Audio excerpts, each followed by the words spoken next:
Buenas tardes. La Universidad Popular Carmen de Michelena os quiere dar la bienvenida a esta primera mesa redonda que vamos a hacer en el curso 24-25. Es una mesa redonda en la que tenemos muchas esperanzas y que va a ser moderada por Juan Carlos Gil. Así que yo creo que le voy a ceder la palabra porque él va a explicarlo mucho mejor que yo, que soy muy poco entendida en estos temas. También quiero agradecer a todos los ponentes su asistencia y que nos hayan dejado 2 horas de su tiempo para poder contestar nuestras preguntas. Muchas gracias. Te cedo la palabra, Juan Carlos. Pues muchas gracias. Pues buenas tardes a todos y bienvenidos.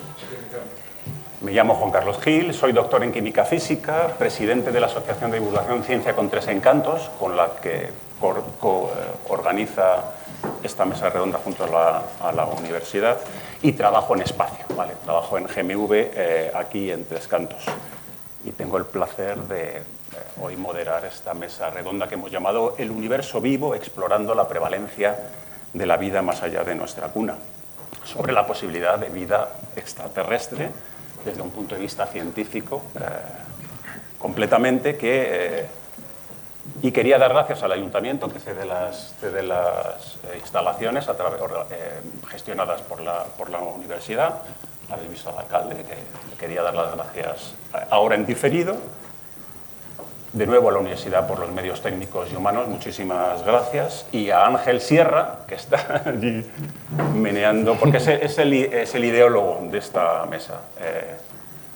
Muchas gracias, Ángel. Es un apasionado del espacio, trabajó desde los años 70 en la estación de Robledo de Chabela, desde donde se recibieron, por ejemplo, las primeras señales de cuando pisamos, la especie humana pisó la Luna con las misiones Apolo. Pero lo más relevante del día de hoy son el póker de ases que tengo a mi derecha y a mi izquierda, que estoy más allá de emocionado de que hayáis encontrado el tiempo. Muchísimas gracias por estar hoy con nosotros. Y os voy a presentar. Primero Esther. Esther Lázaro es doctora en Ciencias Biológicas por la Universidad Autónoma de Madrid. Después de una estancia postdoctoral en el Instituto de Neurobiología Santiago Ramón y Cajal, trabajó durante 2 años en la industria farmacéutica, tras lo que se incorporó de nuevo a la investigación básica, afortunadamente para todos, en el Centro de Astrobiología INTA-CSIC, un centro mixto de INTA y CSIC, donde lleva ya más de 20 años realizando estudios que nos ayudan a entender las bases moleculares de la evolución biológica. En la actualidad ocupa una plaza de investigadora científica en este centro, donde coordina el Departamento de Evolución Molecular, además de dirigir el grupo de estudios de evolución experimental con virus y microorganismos. En el ámbito docente, Esther colabora como profesora, impartiendo clases en diversos másteres, grados y cursos de formación de profesorado, tareas que compatibiliza con una intensa labor divulgadora para acercar la ciencia a la sociedad a través de conferencias, charlas en centros educativos, artículos en prensa, el último de hoy mismo, uso de redes sociales y participación en programas de radio y televisión. Es autora de los libros Virus Emergentes, la amenaza oculta, La vida, un viaje hacia la complejidad en el universo, y el más reciente, que tiene un año, ¿puede ser? Un año, exactamente. La vida y su búsqueda más allá de la Tierra, que recomiendo encarecidamente.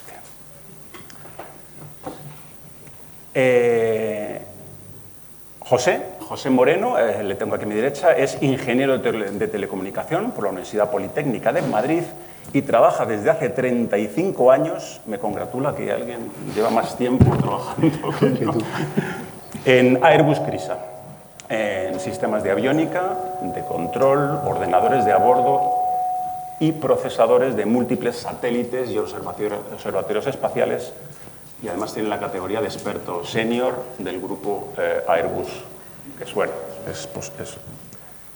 de los 2 grupos aeroespaciales más importantes de Europa. Ha trabajado desde 2004 en misiones a Marte, colabora con el JPL de NASA como ingeniero jefe de los instrumentos meteorológicos, si me permites el nombre, es mucho más, pero es para que se entienda, españoles en el planeta rojo, que tenemos ahí una serie de estaciones meteorológicas, como el REMS de Curiosity, del rover Curiosity, el TWINS de la misión InSight y MEDA a bordo del otro rover gemelo, el Perseverance. José también es un activo divulgador que ha realizado multitud de conferencias sobre aplicaciones de espacio, tecnologías espaciales o las misiones de exploración a Marte, en todo tipo de eventos, desde pequeños clubes de ciencia hasta grandes encuentros relacionados con el espacio, asociados a conferencias ministeriales o la aprobación de grandes programas espaciales. En fin, primer nivel. Es colaborador habitual también en varios programas de máster relacionados con las tecnologías del espacio siempre, en varias universidades como la de Alcalá, tu alma mater, que es la Politécnica de Madrid, y bueno, no es raro encontrarlo en prensa, en radio e incluso en programas de televisión como Madrid Directo, A Golpe de Bit o Hablando con Científicos. Muchas gracias por estar aquí. Isabel a mi izquierda, Isabel Rebollido, es doctora en astrofísica por la Universidad Autónoma de Madrid, con una tesis sobre, y lo hemos comentado y lo seguiremos haciendo, sobre exocometas y el gas circunestelar alrededor de estrellas de la secuencia principal. Después de completar su doctorado, Isabel se trasladó al Space Telescope Science Institute de Baltimore. Las siglas estas son STSCL, que está en todas las imágenes más chulas de astronomía. Pone debajo, la mayoría, pues es este centro, donde trabajó con el doctor Marshall Perrin y la doctora Christine Chen en discos de escombros, usando datos de los telescopios espaciales Hubble y el James Webb, pues más recientemente. Tras esta estancia postdoctoral, Isabel regresó a España, al Centro de Astrobiología INTA-CSIC también, con un contrato Juan de la Cierva. Estuvo allí un tiempo donde abundó en su investigación de discos de escombros y desde enero de este año es investigadora en el Centro Europeo de Astronomía Espacial, ESAC, de la Agencia Espacial Europea en Villanueva de la Cañada, aquí en Madrid, que me trae muy buenas memorias porque yo estuve un par de años allí cuando todavía ni siquiera se llamaba así. Y forma parte de varios equipos internacionales, incluyendo el equipo científico del James Webb, el de Primera Ciencia del mismo telescopio, el de KEOPS, una misión ESA de caracterización de exoplanetas, de los que hablaremos hoy, y un grupo de NASA que investiga la luz exozodiacal y su impacto en futuras misiones. Más que contento de tenerte aquí, Isabel. El cuarto, pero no por ello menos importante, completa el póker Felipe Gómez, que es doctor en ciencias, a él le gusta este nombre, doctor en ciencias, así en general, y también trabaja en el Centro de Astrobiología INTA-CSIC, como Esther, del que ha sido jefe del Departamento de Planetología y Habitabilidad. Su investigación se centra en los entornos extremos, los límites de la vida y el estudio de Marte y su habitabilidad. Felipe es coinvestigador tanto del instrumento de monitorización ambiental, el REMS, como decíamos también, que trabajó José, a bordo de Curiosity, y el Mars Science Laboratory de NASA, como del instrumento MEDA, de nuevo, del rover Perseverance de la misión Mars 2020. Instrumentos que ambos están vivitos y coleando, gracias a Dios, estudiando la superficie de Marte, según estamos hablando. También ha formado parte del equipo científico de varias campañas de interés astrobiológico, que estoy deseando que nos cuentes, en el estudio de diferentes ambientes extremos, como en Antártida, el desierto de Atacama, Chott el Djerid, posiblemente pronunciado mal, en Túnez, o Dalol en Etiopía. Viajes que has relatado en tu libro Del Ártico a la Antártida, buscando Marte en la Tierra, un nombre muy sugerente, y del que hoy extraeremos algunas pinceladas, si es posible. Ha participado en el proyecto MARTE, Marte, que es un acrónimo de Investigación y Desarrollo de Tecnología de Análogos de Marte, en inglés. Está financiado por la NASA para el desarrollo de tecnologías para misiones espaciales futuras al planeta rojo. Bueno, tenía que hacer esta introducción porque no se puede compactar más las carreras de estos expertos. El plan de la mesa de hoy va a ser el siguiente. Vamos a tratar de cubrir 5 bloques. Al primero, que hemos llamado vida, hablaremos qué es eso que llamamos vida, así como su origen y evolución en la Tierra como modelo para la posible vida extraterrestre. Hemos titulado Universo al segundo bloque, en el que nos preguntaremos si esto de la vida es algo habitual ahí fuera, si es común, o por el contrario estamos solitos y nuestro planeta es una excepción universal, el único sitio con vida. Esperemos que no. Pasaremos al tercer bloque, que hemos titulado Búsqueda, donde ahondaremos en cómo podemos buscar esta vida extraterrestre y desgranaremos qué hemos hecho y qué estamos haciendo en este sentido de la búsqueda. En el cuarto bloque, encuentro, tenemos intención de evaluar las implicaciones que tendría un contacto con vida extraterrestre, cómo nos relacionaríamos con ella. Y el último, el quinto bloque, lo llamo audiencia, porque los protagonistas seréis vosotros, a ver si conseguimos llegar con suficiente tiempo, ya que tendréis la oportunidad de preguntar a este fantástico panel lo que queráis. Pues vamos a meternos en harina, ¿eh? Primer bloque, vida. Todo el mundo sabe que una planta está viva y una silla no, ¿vale? Son dos ejemplos que están claros. Sin embargo, definir la vida, cosa que más nos vale saber qué es si queremos buscarla y encontrarla fuera, pues es notablemente difícil, ¿eh? Hay quien dice incluso que es tarea reservada a poetas. Esther, ¿por qué es tan difícil esto de definir la vida? ¿Cuáles son las características comunes a la vida en este único ejemplo que tenemos, que es nuestro planeta, que nos puede dar pistas para buscarlas en otro sitio? Bueno, pues yo creo que ya has apuntado tú un poquito la respuesta en este único ejemplo, cuando has dicho esta frase. Ahí se resume bastante por qué es tan difícil definir la vida. Yo creo que todos cuando pensamos en la vida, pues a cada uno de nosotros nos vienen a la cabeza diferentes imágenes, ¿no? Porque la biodiversidad que hay en nuestro planeta es algo increíble.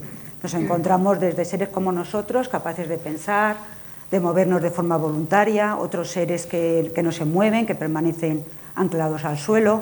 Nosotros nos comunicamos con un lenguaje, otros se comunican por señales químicas, es decir, encontramos una variedad tremenda. Entonces, cuando encontramos un universo, permíteme usar la palabra, tan diverso de cosas, decimos, bueno, ¿qué hacemos para intentar definir todo esto, ¿no? Pues lo que nos viene a la cabeza normalmente es decir, vamos a buscar qué es lo que tienen en común todas estas manifestaciones de la vida y con eso vamos a elaborar una definición. Entonces, todo lo que he dicho ahora han sido diferencias, pero cuando nos vamos a buscar lo común, sobre todo cuando nos vamos al nivel molecular, algo que hemos podido hacer desde mediados del siglo pasado, pues nos encontramos con que todos estos seres que he mencionado, desde el ser humano más inteligente hasta la bacteria más humilde, pues son tremendamente parecidos. Todos tenemos información que almacenamos en una molécula que todos conocemos, que es el ADN. En todos nuestros cuerpos ocurren reacciones químicas muy, muy parecidas, las de en todos los seres vivos, y todos estamos formados por células. Y todo eso, tantas coincidencias, que podría seguir elaborando y no dejaría hablar a nadie más, coincidencias y coincidencias, pues solamente se pueden explicar si todos los seres vivos de la Tierra procedemos de un antepasado común. Y eso significa pues, que todos somos en realidad ejemplos de lo mismo. Y de ese modo es muy difícil elaborar una definición, porque no podemos saber si las características que tenemos en común las poseemos porque son esenciales para estar vivos, son esenciales para decir que un sistema pertenece a esta categoría que llamamos vida, o simplemente son características que hemos ido heredando de ese antepasado común, igual que hemos heredado pues, características de nuestro padre y de nuestra madre. Entonces, para saber lo que es realmente esencial de la vida, necesitamos encontrar otro ejemplo que tenga otro origen. Y solamente comparando esas dos vidas con dos orígenes distintos, podremos saber o empezar a intuir qué es lo esencial de la vida. Y ya adelanto que no va a ser poseer ADN, sino que va a ser realizar ciertos procesos. En este caso sería tener una información que contenga las instrucciones sobre cómo funciona esa vida. Pero la molécula que almacena esa información puede ser el ADN o puede ser otra. Para mí esa es la principal razón de por qué es tan difícil definir la vida, aunque podría haber otras más, porque yo creo que ya saldrán en el resto de comentarios que hagamos en la mesa. Ya hablabas del ADN como el que lleva, Hermes, ¿no? El que lleva la información universal. Hay otra característica del ADN, no solo portar la información, sino que tiene que ser heredable, ¿verdad? Pues si no, la información acaba con un individuo. Sí, efectivamente, tiene que ser heredable porque si no acaba, o sea, si no, no sería información porque no permanecería en el tiempo, o sea, sería una información que no serviría de nada a la vida, serviría a lo mejor a un individuo, pero eso desaparecería. Seguramente en el origen de la vida hubo moléculas que contenían información y que acabaron desapareciendo, no ha quedado rastro de ellas. Las que han perdurado, las que han conseguido copiarse y transmitir esa información a la descendencia.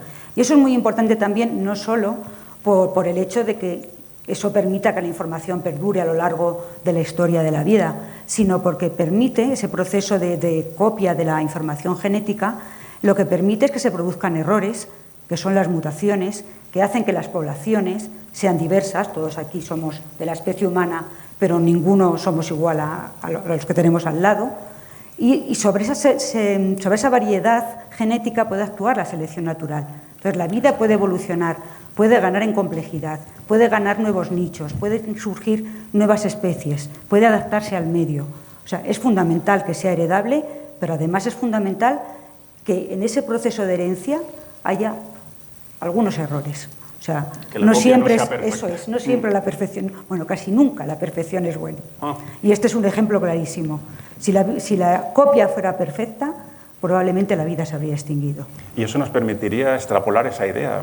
Decías tú que iba a ser muy difícil, pero estamos sacando ideas a la vida extraterrestre. ¿Crees que este fallo en la copia, diciéndolo de forma muy burda, debería ser esencial? Yo creo que sí. Lo que pasa es que yo no sé si la información en la vida extraterrestre se va a almacenar de modo similar a la vida terrestre. Entonces, no sé si va a haber un proceso de copia. Pero es cierto que se tiene que generar una diversidad sobre la que pueda actuar algún tipo de selección. Igual no opera como la selección que nos contó Darwin, pero tiene que haber unos mecanismos que permitan a la vida adaptarse a los cambios, porque es que si hay algo cierto en este mundo, es que todo cambia. Entonces, si la vida no se adapta a esos cambios, se va a extinguir. Sería una vida muy efímera. José, me decías que tú eres partidario de una definición que nos enseñaron incluso prácticamente en el colegio cuando nosotros éramos chiquitos, ¿no? La definición de la vida es un sistema que nace, crece, se reproduce y muere. Pero añades algo más. ¿Puedes decir a qué te refieres? Sí, a mí me gusta mucho esa definición clásica, es muy práctica, no muy empírica. Pero claro, tiene una particularidad, que es que coge materia y procesa, metaboliza materia, ¿no?, de su entorno para sus propios propósitos, para eso de crecer, multiplicarse, hacer su propia estructura y todo eso. Y por otro lado, lo que no le vale, lo desecha, o lo que convierte y no le vale, lo desecha. Entonces es un sistema, pero que también está intercambiando, pues eso, materia y desechos con el medio ambiente, ¿no? Es un sistema en interactuación con el medio ambiente al final, ¿no? Ese motor, digamos, termodinámico que coge elementos con baja entropía, cosas que tienen valor para alimentarse y hace desechos de alta entropía, ¿crees que podría ser también una pista de qué cosas nos podríamos encontrar de forma generalizada como vida fuera de la Tierra? Yo creo que sí, porque tiene todos los organismos vivos que podemos encontrar, tiene que interactuar con su entorno, tienen que alimentarse de su entorno, tienen que coger materias primas para poder evolucionar y crecer, ¿no? Y entonces, por supuesto, que habrá materias nocivas que metabolice o que cree, que tiene que descartar, y por eso tiene que ser un elemento aislado del entorno, ¿no?, que tenga una membrana de alguna forma o algo parecido que lo separe y lo diferencie del entorno, ¿no? Entonces, esa vida pues es algo pues que es autosuficiente en sí mismo, que procesa esos materiales, que genera esos desechos, pero que es individualizado completamente con respecto al entorno, al ambiente, ¿no? Habéis mencionado procesos, el cambio de, pues eso, el metabolismo, el aprovechamiento de la energía, y acabas tú de mencionar también cosas, factores físicos como la membrana. ¿Qué elementos creéis que son, en ese sentido, elementos físicos diferenciadores o comunes a la vida, como la membrana? ¿Quién se atreve? Esther. Elementos comunes, digamos, a la vida, sí. O sea, lo que necesita la vida para poder existir. En los ejemplos, ¿no?, que conocemos, que somos nosotros y los bichitos. Bueno, yo creo que en los ejemplos que conocemos y en cualquier ejemplo, o sea, la vida va a necesitar energía. O sea, me gusta mucho que hayas mencionado la termodinámica, porque los seres vivos somos sistemas tremendamente ordenados, sistemas que vamos en contra de la entropía. Y sin embargo, ese uso de la energía que hacemos en nuestro metabolismo, lo que hace es dispersar la energía que está muy concentrada en ciertos puntos del universo. O sea, la energía sobre todo está muy concentrada en las estrellas. Y, por ejemplo, la vida de la Tierra pues se nutre sobre todo de la energía del Sol. Y lo que estamos haciendo los seres vivos es dispersar esa energía del Sol. Y esa energía además la aprovechamos para crear sistemas como nosotros, en los que tenemos millones de moléculas que están interaccionando unas con otras. O sea, lo estamos aprovechando para generar sistemas ordenados que en el fondo están contribuyendo a aumentar el desorden del universo. O sea, es una idea un poco a lo mejor difícil. O sea, a mí me gusta mucho una frase de un físico que decía que somos los seres vivos islas de orden en un universo de desorden. ¿Vale? Bueno, pues entonces necesitamos esa energía para mantener el orden. Igual que para ordenar la habitación necesitamos energía, si no nos come el pues caos, para mantener nuestro orden interno también necesitamos energía. Luego necesitamos elementos para formar nuestras moléculas. Todos hemos oído hablar de que la vida, o que los seres vivos somos unidades de carbono. Carbono más hidrógeno, más nitrógeno, más oxígeno. Chomps, efectivamente. Chomps. ¿Podría haber otros elementos? Sí, pero yo lo dudo porque el carbono es muy abundante y es el mejor elemento para formar una gran diversidad molecular que además pueda tener grupos reactivos que permitan que haya las reacciones del metabolismo. ¿Algún partidario de la mesa de vida más allá del carbono? Eso que se suele decir del silicio, tal, ¿cómo lo veis? Bueno, siempre en la ciencia ficción se habla mucho de la vida basada en silicio, que es un elemento de la misma columna de la tabla periódica y demás. También tiene muchos enlaces, hace muchos enlaces. Pero enlaces muy energéticos, ¿verdad? Claro, son más energéticos, pero depende mucho de las condiciones ambientales, ¿no? Entonces es una pregunta abierta, no lo conocemos. De hecho, tiene sus defectos, porque por ejemplo se oxida muy fácilmente y esa oxidación hace un material sólido, que es muy difícil de expulsar, no como una oxidación del carbono, que es el CO2 que expulsamos nosotros, por ejemplo, ¿no? Tiene dificultades, pero bueno, y así en plan puro universo hipotético, pues a lo mejor, ¿por qué no? A lo mejor Esther o alguien tiene que decir. Felipe ponía una pega. Sí, que de hecho se han hecho experimentos en La Joya, en Estados Unidos, se hicieron experimentos en la polimerización del silicio y así es, tiene las mismas posibilidades de formar macromoléculas y estructuras que el carbono. El tipo de enlaces es distinto en cuanto a la estructura que acaba formando, pero sí que es polimerizable.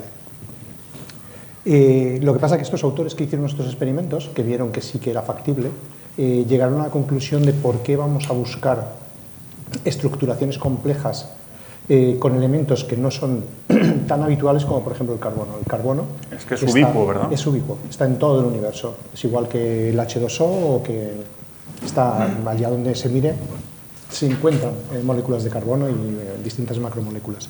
Con lo cual, pues en blanco y en botella, es que es tan sencillo como pensar, aunque de nuevo es algo que hay que demostrar, que realmente toda la vida en el universo nos hace pensar que podría estar basada en el carbono. Esther ha comentado una cosa que me ha disparado mis procesos mentales. Has hablado de este asunto, has dicho que la vida desconcentra la energía, ¿no? Que se generan grandes reacciones termonucleares en las estrellas, y se me ha ocurrido una pregunta trampa para Isabel. Dale. Trampa porque se me acaba de ocurrir. Yo leí una novela de ciencia ficción en la que había un chisme vivo que era una estrella moribunda que vagaba por los sistemas planetarios buscando otras estrellas más chiquitas de las que poder extraer su energía. Conexión random. ¿Qué te sugiere eso? ¿Es posible, no hablo de vida, pero es posible utilizar, por ejemplo, a gran escala, reconduzco la pregunta por ahí, ¿es posible, tú crees, utilizar la energía de una estrella a gran escala para desarrollar una civilización tecnológica? Bueno, es que ahí te adentras un poco en el mundo de la ciencia ficción, ¿no? Todo esto de las esferas de Dyson y todo eso, o sea, hay muchas novelas e incluso alguna película que sugiere que se puede extraer de forma mucho más eficiente de la que lo hacemos la energía, los fotones mayormente que se liberan de las estrellas, y incluso hay diferentes novelas que hablan de diferentes maneras de extraer la energía dependiendo del tipo de espectral de la estrella. O sea, estrellas que son muy frías, pues hay hipotéticos mecanismos que serían más eficientes, estrellas más calientes, pues otros mecanismos. Pero todo esto es siempre hablando desde la ciencia ficción, ¿no? Claro, hoy en día nuestra manera de extraer energía de las estrellas, digamos, es pues a través de los procesos de los seres vivos, como las plantas y eso, y a través de pues, placas solares o, bueno... Que utilizan semiconductores de silicio. Al final ¿Querías intervenir? Sí, volvemos a lo de antes. Muchas veces buscamos el utilizar el máximo, extraer la energía de un modo absolutamente perfecto, y volvemos a lo que decíamos antes, la copia perfecta hubiese arruinado la vida. Muchas veces, por ejemplo, en el caso del metabolismo de microorganismos, existen distintos microorganismos en función del tipo de molécula de carbono que oxidan. Entonces, los que creemos más antiguos, esos organismos que creemos más antiguos, precisamente se basan en una oxidación, una ganancia energética que es espíritu, que es muy, muy pequeña. Pero pensamos que fue precisamente, posiblemente, el origen de la vida. Con lo cual, a veces no hay que pensar en una extracción absoluta de la energía, sino, de nuevo, en la copia no perfecta. Estamos hablando de elementos necesarios para la vida. Ha surgido el CHOMS, los átomos que permiten hacer polímeros y entidades reactivas. Ha salido la energía. Nos falta el más importante. No podemos dejar pasar, y lo voy a pasar porque somos bolsas de sopas a la, ¿no? Decía, ¿quién era? No sé quién lo diría, pero es verdad. Pues que el agua, ¿no? Todos los organismos... Un solvente, vamos a decir. Vale. Puede ser podría ser otro líquido, pero es que el que nos parece mejor, yo creo, a todos los que... No sé si a todos los que estamos en esta mesa, ¿estás de acuerdo, no? Sí. Que el mejor es el agua, porque se mantiene en estado líquido en una gama, en un rango, mejor dicho, de condiciones físico-químicas muy, muy, muy amplios. O sea, no voy a entrar en los detalles porque podríamos estar hablando del agua toda la mesa, ¿no? Pero, digamos, la búsqueda de la vida muchas veces va precedida de la búsqueda de agua. Bueno, seguimos en ese punto ahora mismo. Ocurre como con el carbono. El carbono, de nuevo, podemos pensar en otros solventes, pero, de nuevo, el más eficiente, el más efectivo que conocemos, y el que, de nuevo, es ubicuo en el universo, es el agua. El agua es un hidruro de oxígeno, H2O. El hecho de que sea precisamente con el oxígeno provoca una serie de características físico-químicas de esa molécula que lo hacen completamente distinto de la familia de los hidruros. Ningún hidruro se comporta como el agua.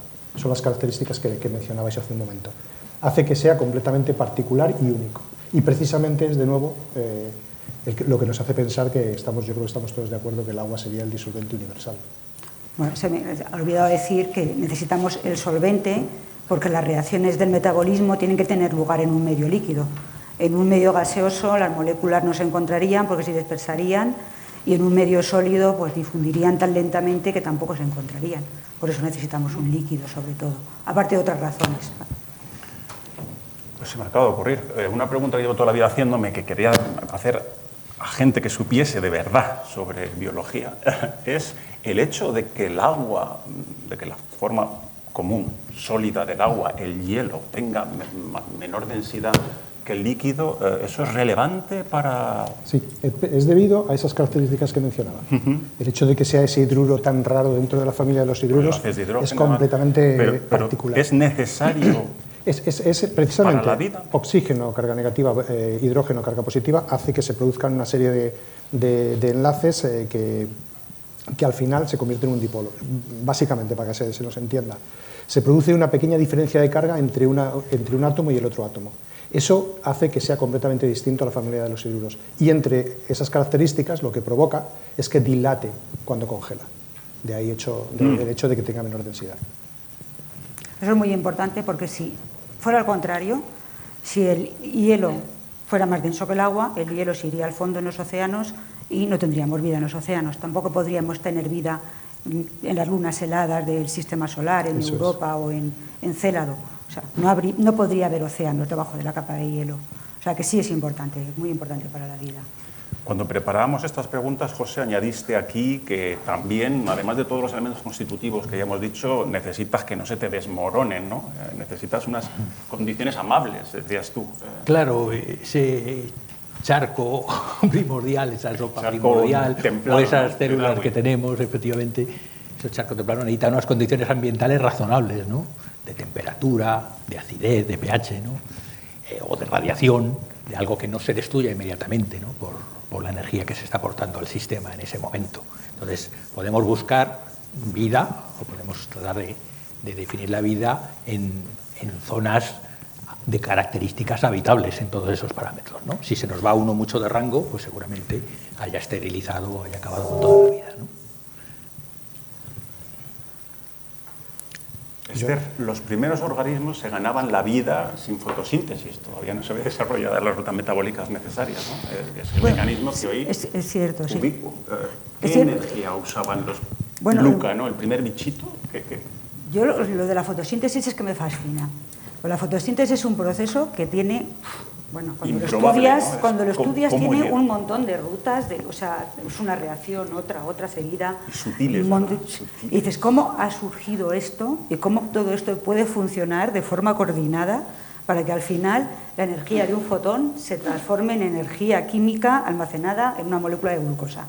A mí eso ya me parece alucinante.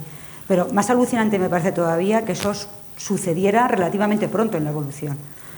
Pero como tú dices, los primeros organismos, algo que no sabemos porque no tenemos constancia de ello, tenemos tectónica de placas y no podemos tener un registro de todo lo que es muy antiguo en nuestro planeta, pero lo más probable es que fueran organismos, lo que se llaman, voy a decir un palabra, quimiolitótrofos, es decir, organismos que utilizaban energía química de reacciones que están sucediendo en el ambiente y esa energía eran capaces de acoplarla a su metabolismo.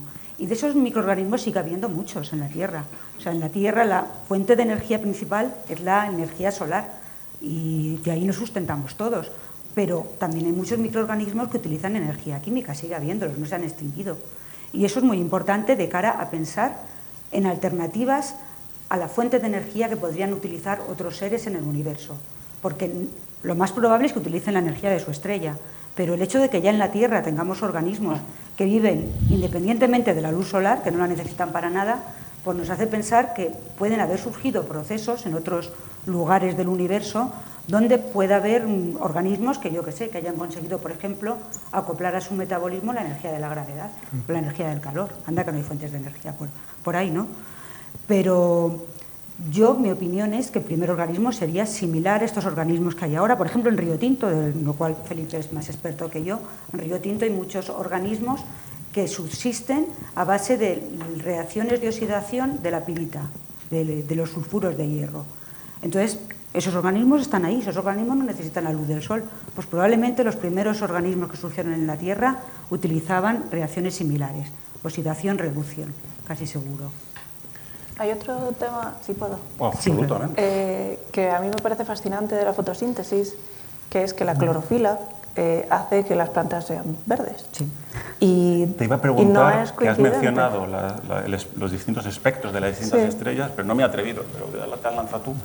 ¿Podría haber clorofilas en enanas rojas? Bueno, claro, es que ese es un tema muy interesante. El espectro de nuestro Sol, donde más eficientemente emite es en el verde.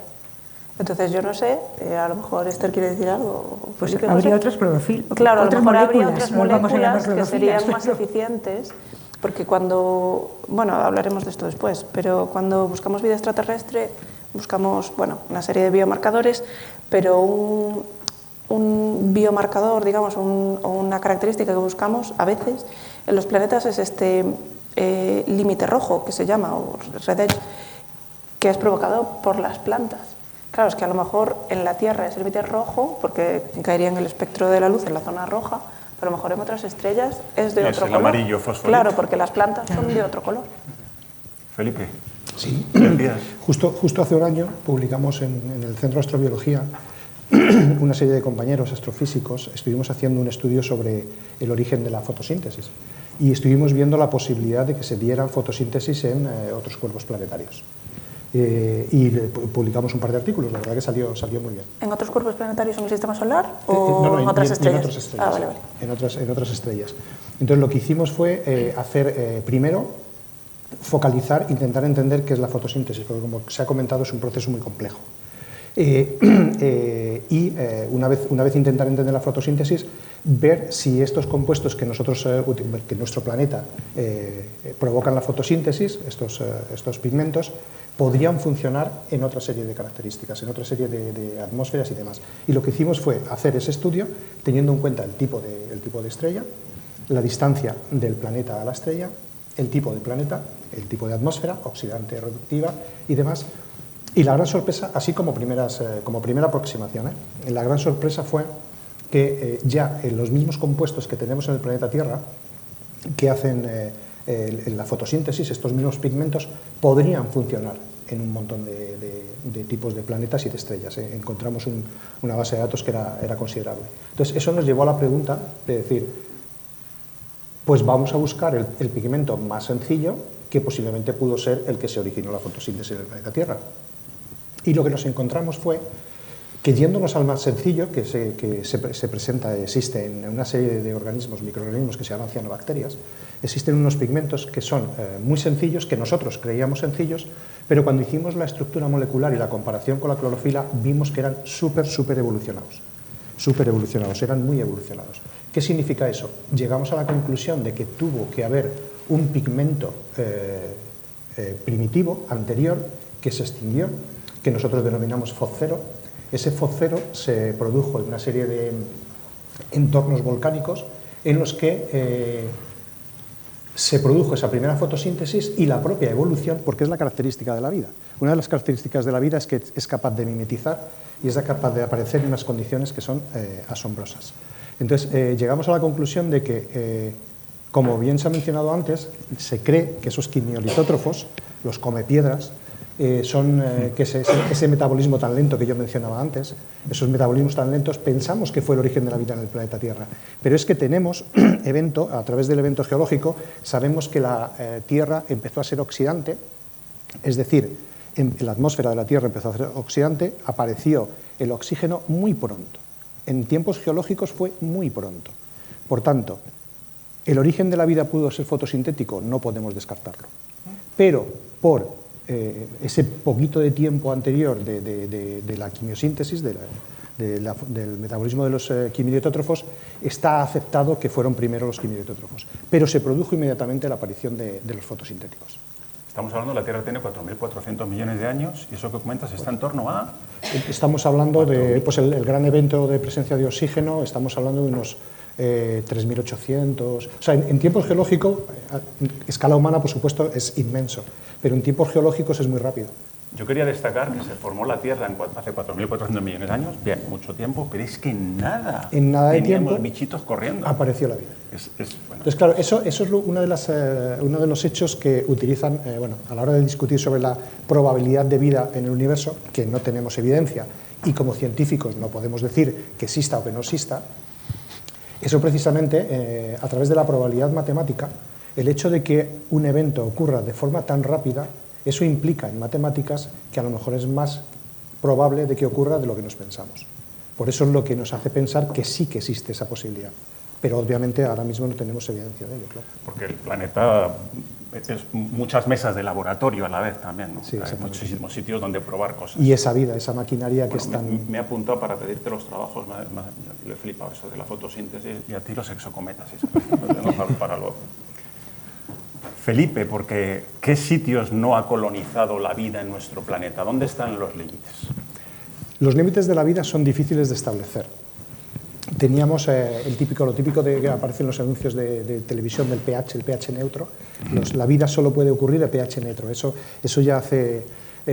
no tanto. Ocurrió, esos descubrimientos se hicieron en la década de los 50 del siglo pasado. ¿Cuál es el pH de Río Tinto? El pH de Río Tinto es un pH de 2 de media. 2, vale. Existen algunos puntos de muestreo que tienen 0,8 y demás, pero es lo que conocemos como agua corriente, el fresh water, el término en inglés de fresh water, de agua de grifo, eso Río Tinto comparado con otros ambientes que hemos estudiado. Existen ambientes en el planeta Tierra que nos vamos fuera de todos los parámetros pensables y que ha supuesto un choque para nosotros como investigadores. ¿Sitios que dices donde hay presencia de vida? Donde hay presencia de vida. Algunos de ellos fuimos a probar maquinitas para misiones espaciales convencidos de que eran completamente estériles y nos llevamos la sorpresa de que no eran estériles. A pesar de que, luego si quieres hablamos de ellos, pero a pesar de que, a pesar de que se salen absolutamente de todo lo que teníamos preconcebido. Por ejemplo, un ejemplo sencillo es Dalol en Etiopía. Dalol en Etiopía es una fuente geotermal, es decir, una serie de volcanes de boca cerrada que están por debajo del nivel del mar, está el Mar Rojo cerca, es una depresión, es una falla muy grandota, el Valle del Rift, la falla del Rift, que está activa y que va a hacer que, por ejemplo, el Cuerno de África acabe siendo una isla. Pues ahí hay una actividad volcánica a 5 kilómetros de profundidad, está muy cerquita. Y eso hace que surjan unos surgimientos hidrotermales, que aquello es, desde el punto de vista del color, es impresionante. La fotografía es como Río Tinto, vas a Río Tinto y hacer buena fotografía es fácil porque es muy atractivo. Ese surgimiento pues sale pH negativo, que en teoría no existía. Estamos hablando de que los extremófilos se descubren en la década de 1940-1950, es poco tiempo para lo que... Pues estamos hablando ahora de trabajos que hemos hecho hace 5 años. ¿Extremófilos son...? Sí, extremófilos son microorganismos que viven bajo lo que nosotros llamamos condiciones extremas. Es decir, pHs que se salen del rango del pH de lo normal. La vida, por ejemplo, en nuestro caso es pH 7, que significa básicamente que no es ni ácido ni básico, es un pH neutro. La temperatura pues, oscila en el rango de los 20, los 60, ya se descubrieron los termófilos, por ejemplo, en Yellowstone y demás, sabemos que había microorganismos que se iban a 80, 90 grados y demás, ¿no? Pero con el tiempo hemos descubierto que da igual las condiciones ambientales, da igual el pH, da igual la temperatura, da igual la presión, da igual todo. Lo único que necesitamos es que haya agua en estado líquido. Si hay agua en estado líquido, por eso la NASA tuvo una época en el follow the water, que el logo era el follow the water, vamos a seguir el agua, sigamos el agua como bioindicador para intentar encontrar sitios habitables. Eso ahora tiene muchos matices porque no es completamente así, pero volviendo al ejemplo de Dalol, ahí nos ha roto todos los paradigmas porque nos hemos encontrado vida en unas condiciones de actividad del agua. La actividad del agua es un parámetro parecido, por decirlo de una manera sencilla, como el pH. Es el agua que está biodisponible, es decir, podemos encontrar un charco de agua completamente estéril porque el agua no está biodisponible. Eso es el parámetro que conocemos como la actividad del agua. La actividad del agua se mide de 0 a 1. Río Tinto, pH 2, todos los metales de la tabla periódica y demás, tiene una actividad del agua de 1, es decir, es agua de grifo. Nos vamos a Dalol, se sabe, por ejemplo, en la industria alimentaria se utiliza mucho el factor de actividad del agua para hacer que los alimentos no se estropeen, porque sabemos que por debajo de 0,9 no hay vida. 0,85 algunos hongos consiguen entrar y crecer en entornos donde la actividad del agua está a 0,85, pero de ahí para abajo era imposible. Estamos hablando de Dalol, donde nos hemos encontrado vida a 0,5 y 0,6 de actividad del agua, en unas condiciones que eran completamente impensables. Pero hay agua. ¿Ese agua cómo no está disponible? ¿Está formando quelatos? Básicamente porque ahí interviene otro concepto, otro palabra, que es la caotropicidad, que es el agua está disponible, pero tiene una serie de sales que desorganizan las moléculas orgánicas, básicamente. Entonces, puedes tener un agua que lo que hace es que desorganiza las proteínas y, por tanto, ese agua no está biodisponible. Eso es un concepto que es fundamental, la caotropicidad. En esas condiciones sabemos que el pH, si nos vamos a un extremo, puede ser un elemento caotrópico, es decir, que impide la presencia de agua. Aquí, en el caso de Dalol, nos hemos ido a pHs negativos, en teoría no existen, el 0 era el mínimo de pH, hemos tenido que definir y desarrollar instrumental que nos permitan medir esos pHs porque no existe de forma comercial la posibilidad de medir un pH negativo, pero sabemos que Dalol tiene pH negativo. En esas condiciones hemos encontrado vida. En primero de carrera nos preguntaron si el pH podía ser negativo. Pocos lo hicieron. Sí, exactamente. Además caía en el examen. Sí. Vamos al segundo bloque, se nos va el tiempo, es un placer, pero tenemos mucho que contar. Hemos visto en el primer bloque, pues lo que es la vida, las características, se abre camino, ¿verdad? Miremos donde miremos en la Tierra, está ahí, y esto nos permite plantearnos, ¿estamos solos en el universo? Existe esa idea filosófica que en el universo pueden ocurrir una de tres opciones para cualquier cosa que nos planteemos. O no existe, no ocurre algo, u ocurre, pero una única vez, por un insólito acoplamiento de circunstancias y de casualidades, hay uno de estos, o la tercera posibilidad es que ocurra en todos lados, porque el universo es muy grande, ¿no? Y mi pregunta es esta, esto de la vida, lo pregunto a todos, esto de la vida, que sabemos que hay una, por lo tanto en la vida no es el caso cero, ¿es una o creéis que es infinita? Está en todos los sitios. En otras palabras, ¿la vida es necesaria o es contingente? Somos una excepción. Infinita no creo que sea, y sabemos que no. Me he venido arriba. Sabemos que no, porque a la Luna ya hemos ido y parece que no hay vida, ¿no? Entonces, necesaria tampoco me atrevería a decir. Yo creo que es probable. Esa es la respuesta que yo daría, probable por varias razones.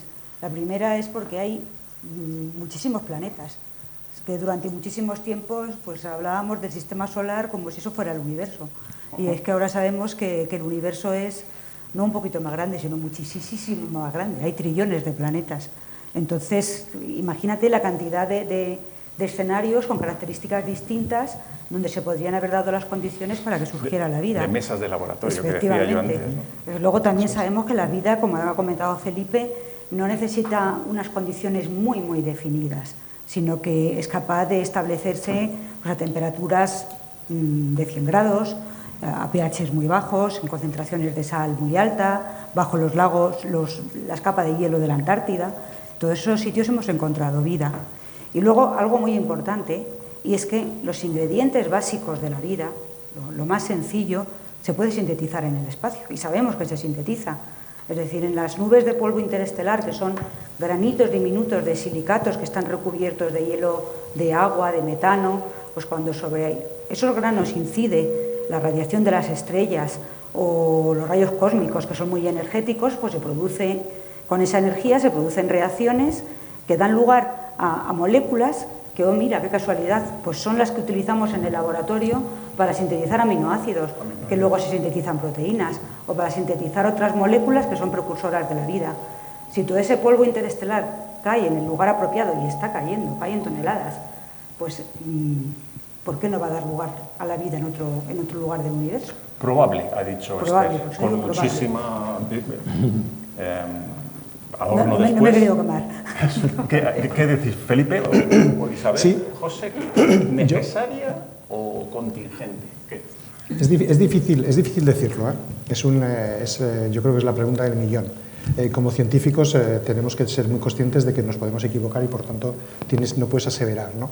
Hay varios autores, entre ellos uno muy conocido en nuestro caso, porque es la persona que fundó el Centro de Astrobiología, el doctor Juan Pérez Mercader, que él cree que es una imposición del universo. Es decir, que las condiciones que hay en el universo abocan a la presencia de vida.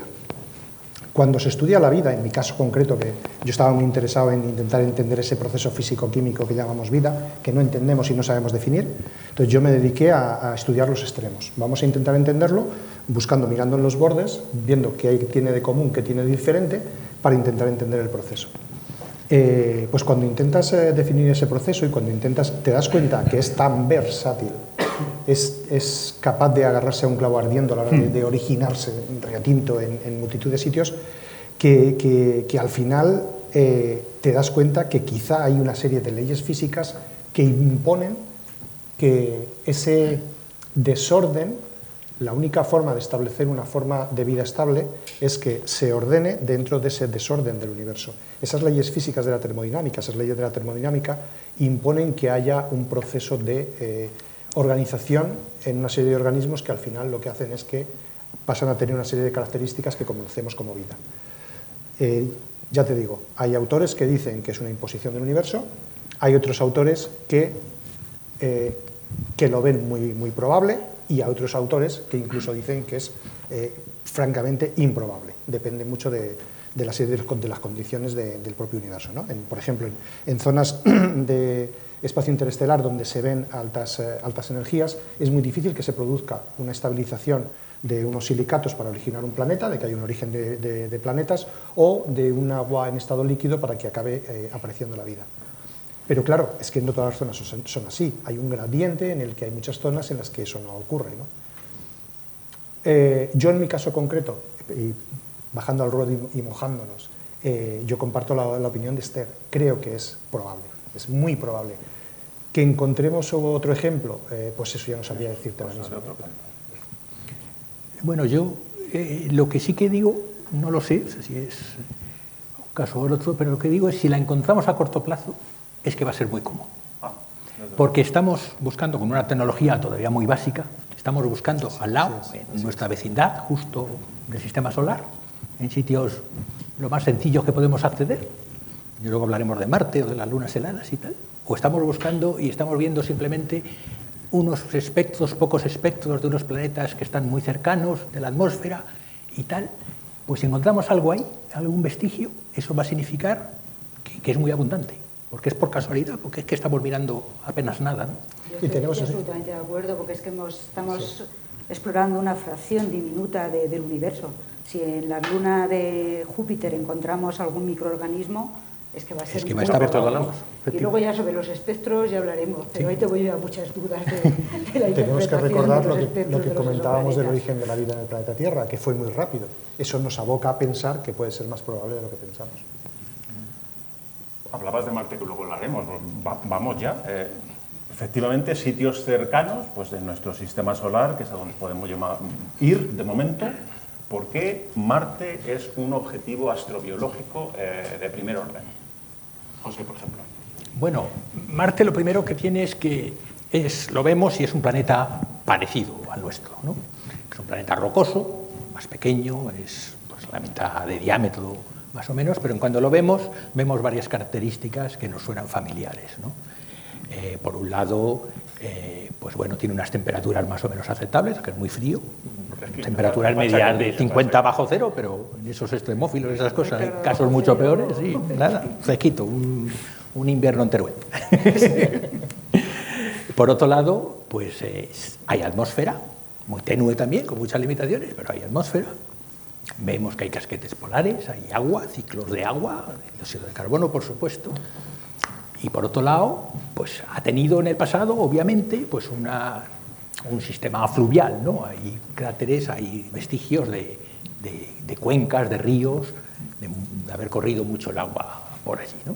Eso es unos hechos claros, ¿no? Entonces,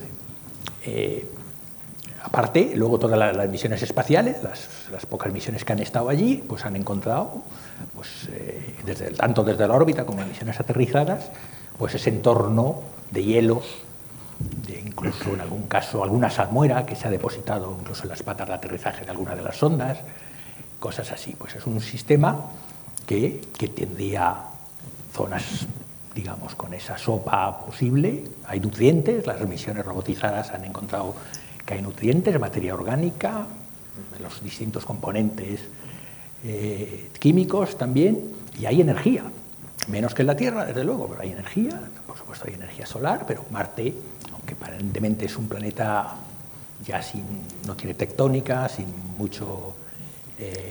digamos, mucha energía interna, algo tiene y en las profundidades habrá energía. Y, por ejemplo, ha habido terremotos marcianos que se han detectado con una de las misiones, la misión InSight. O sea, no está muerto del todo el planeta. Usa la palabra que me dijiste. Claro, hay martemotos. Martemotos. De grado en la escala de Richter de 5 y pico, casi 6, ¿no? O sea, que allí, pues ahí, esos ingredientes que comentábamos al principio están presentes en Marte, de zona más o menos limitada, pero están presentes en Marte. Entonces, no hay nada que nos prohíba, digamos, o que nos impida pensar que allí puede haberse desarrollado la vida. Y hay una cosa más, también se ha intercambiado materia entre los distintos planetas. Hay meteoritos marcianos que han acabado en la Tierra y en Marte se han detectado meteoritos también. Y esos meteoritos podrían tener materia orgánica, ¿vale? O tienen materia orgánica, no vida, ¿no? Pero materia orgánica se han detectado desde luego y en algunos casos incluso se ha polemizado sobre si tendrían algún resto de algún tipo de bacteria fosilizada o algo, ¿no? Ya hablaremos luego, a lo mejor, de eso. Pero es un entorno muy cercano y relativamente favorable con eso que estamos viendo. Si no fuera por la radiación. Sí, eso es un aspecto también que iba a comentar luego también. El mayor problema que tiene es la radiación en la superficie. Que llega toda la radiación porque Marte no tiene un escudo magnético como tiene la Tierra, ¿no? Tiene restos fosilizados en las rocas de un campo magnético antiguo que había. Entonces esa radiación solar, incluso de iones pesados que pueden venir al otro lado, pero sobre todo electrones y protones muy rápidos, de mucha energía solares, destrozan toda la superficie. Vale. Pero también es verdad que 1 milímetro por debajo de la superficie esa radiación ya no llega. Entonces 1 milímetro debajo de la superficie... La ultravioleta, ¿no? La cósmica...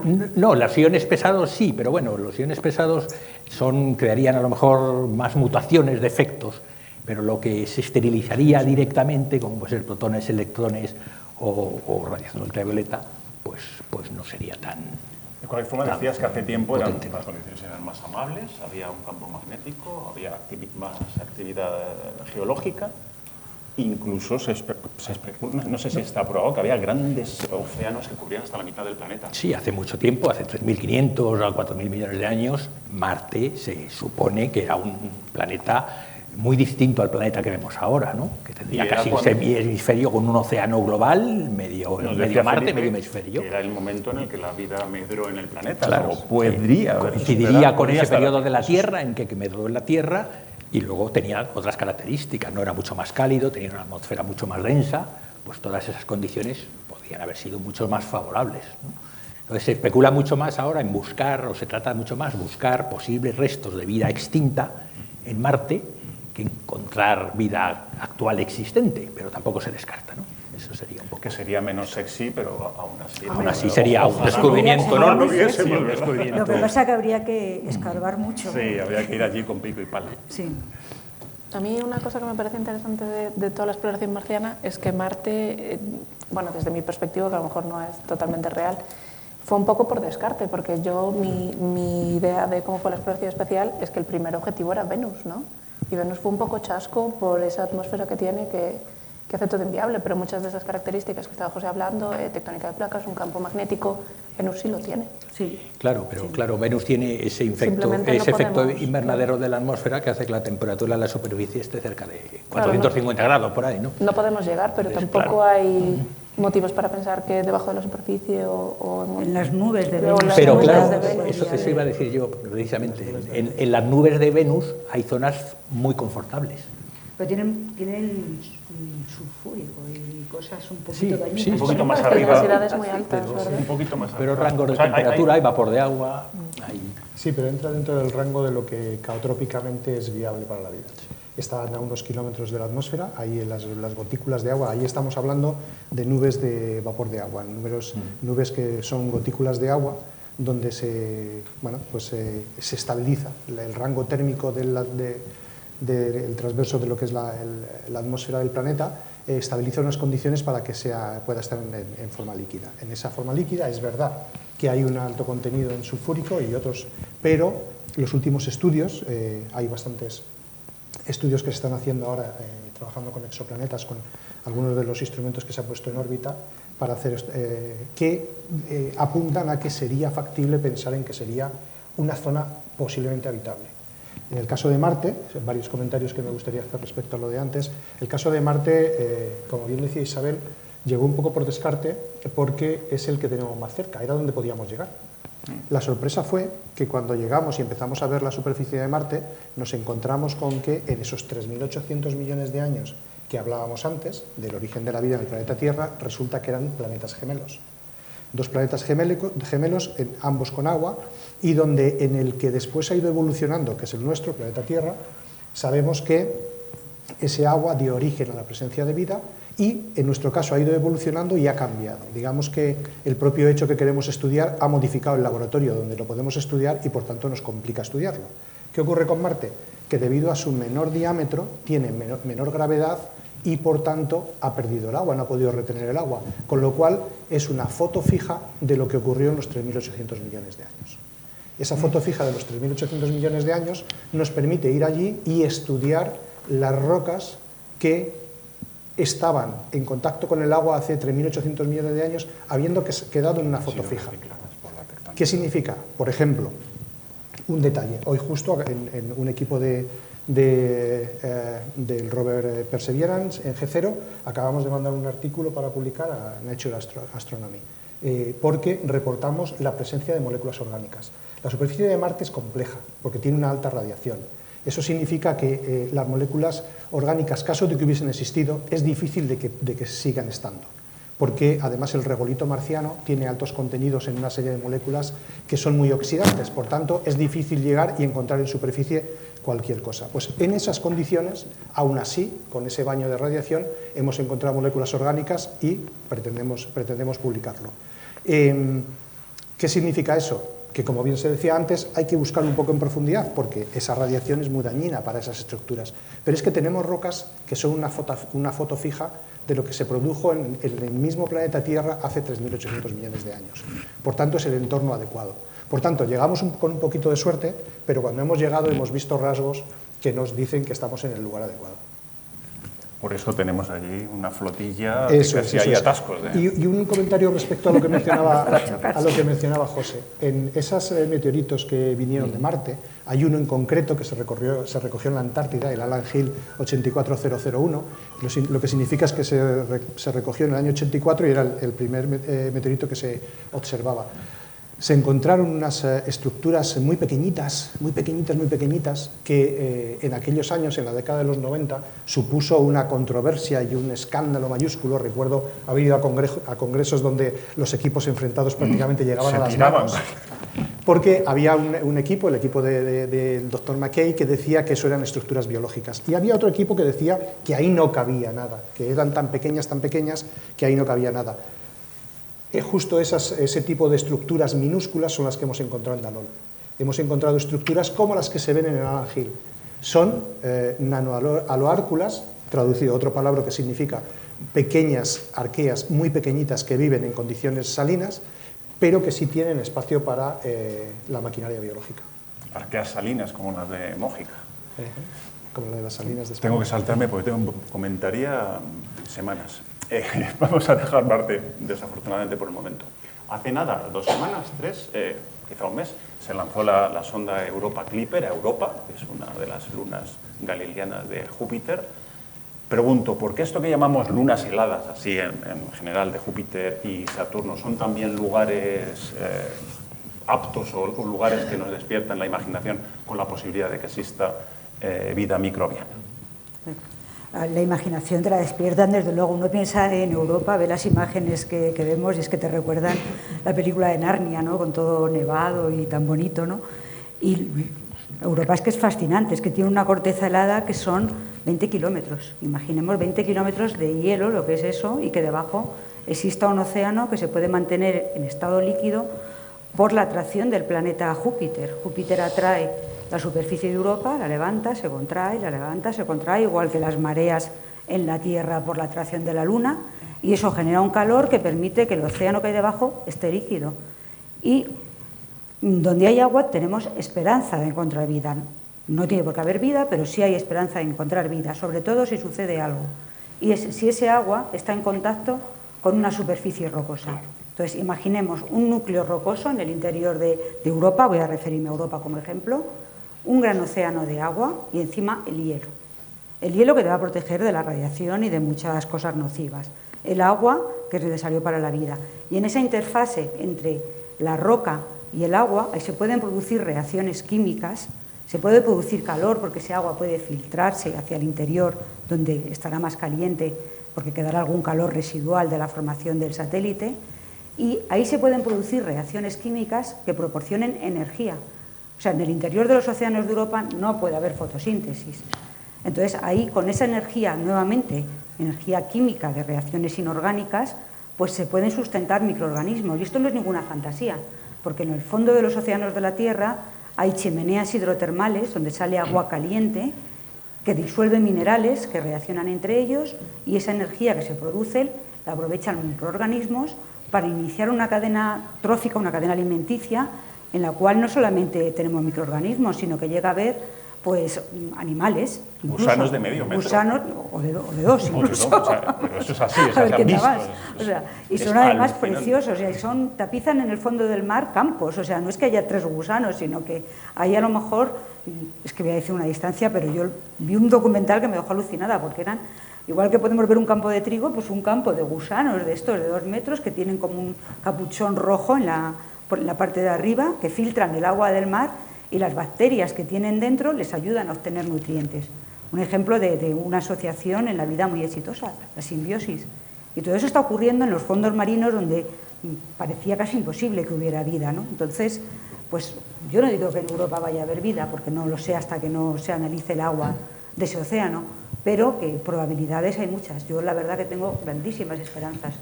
Por ejemplo, en Encélado, que es muy parecido a Europa, se ha podido ver que sí que hay moléculas orgánicas, las moléculas que forman la vida.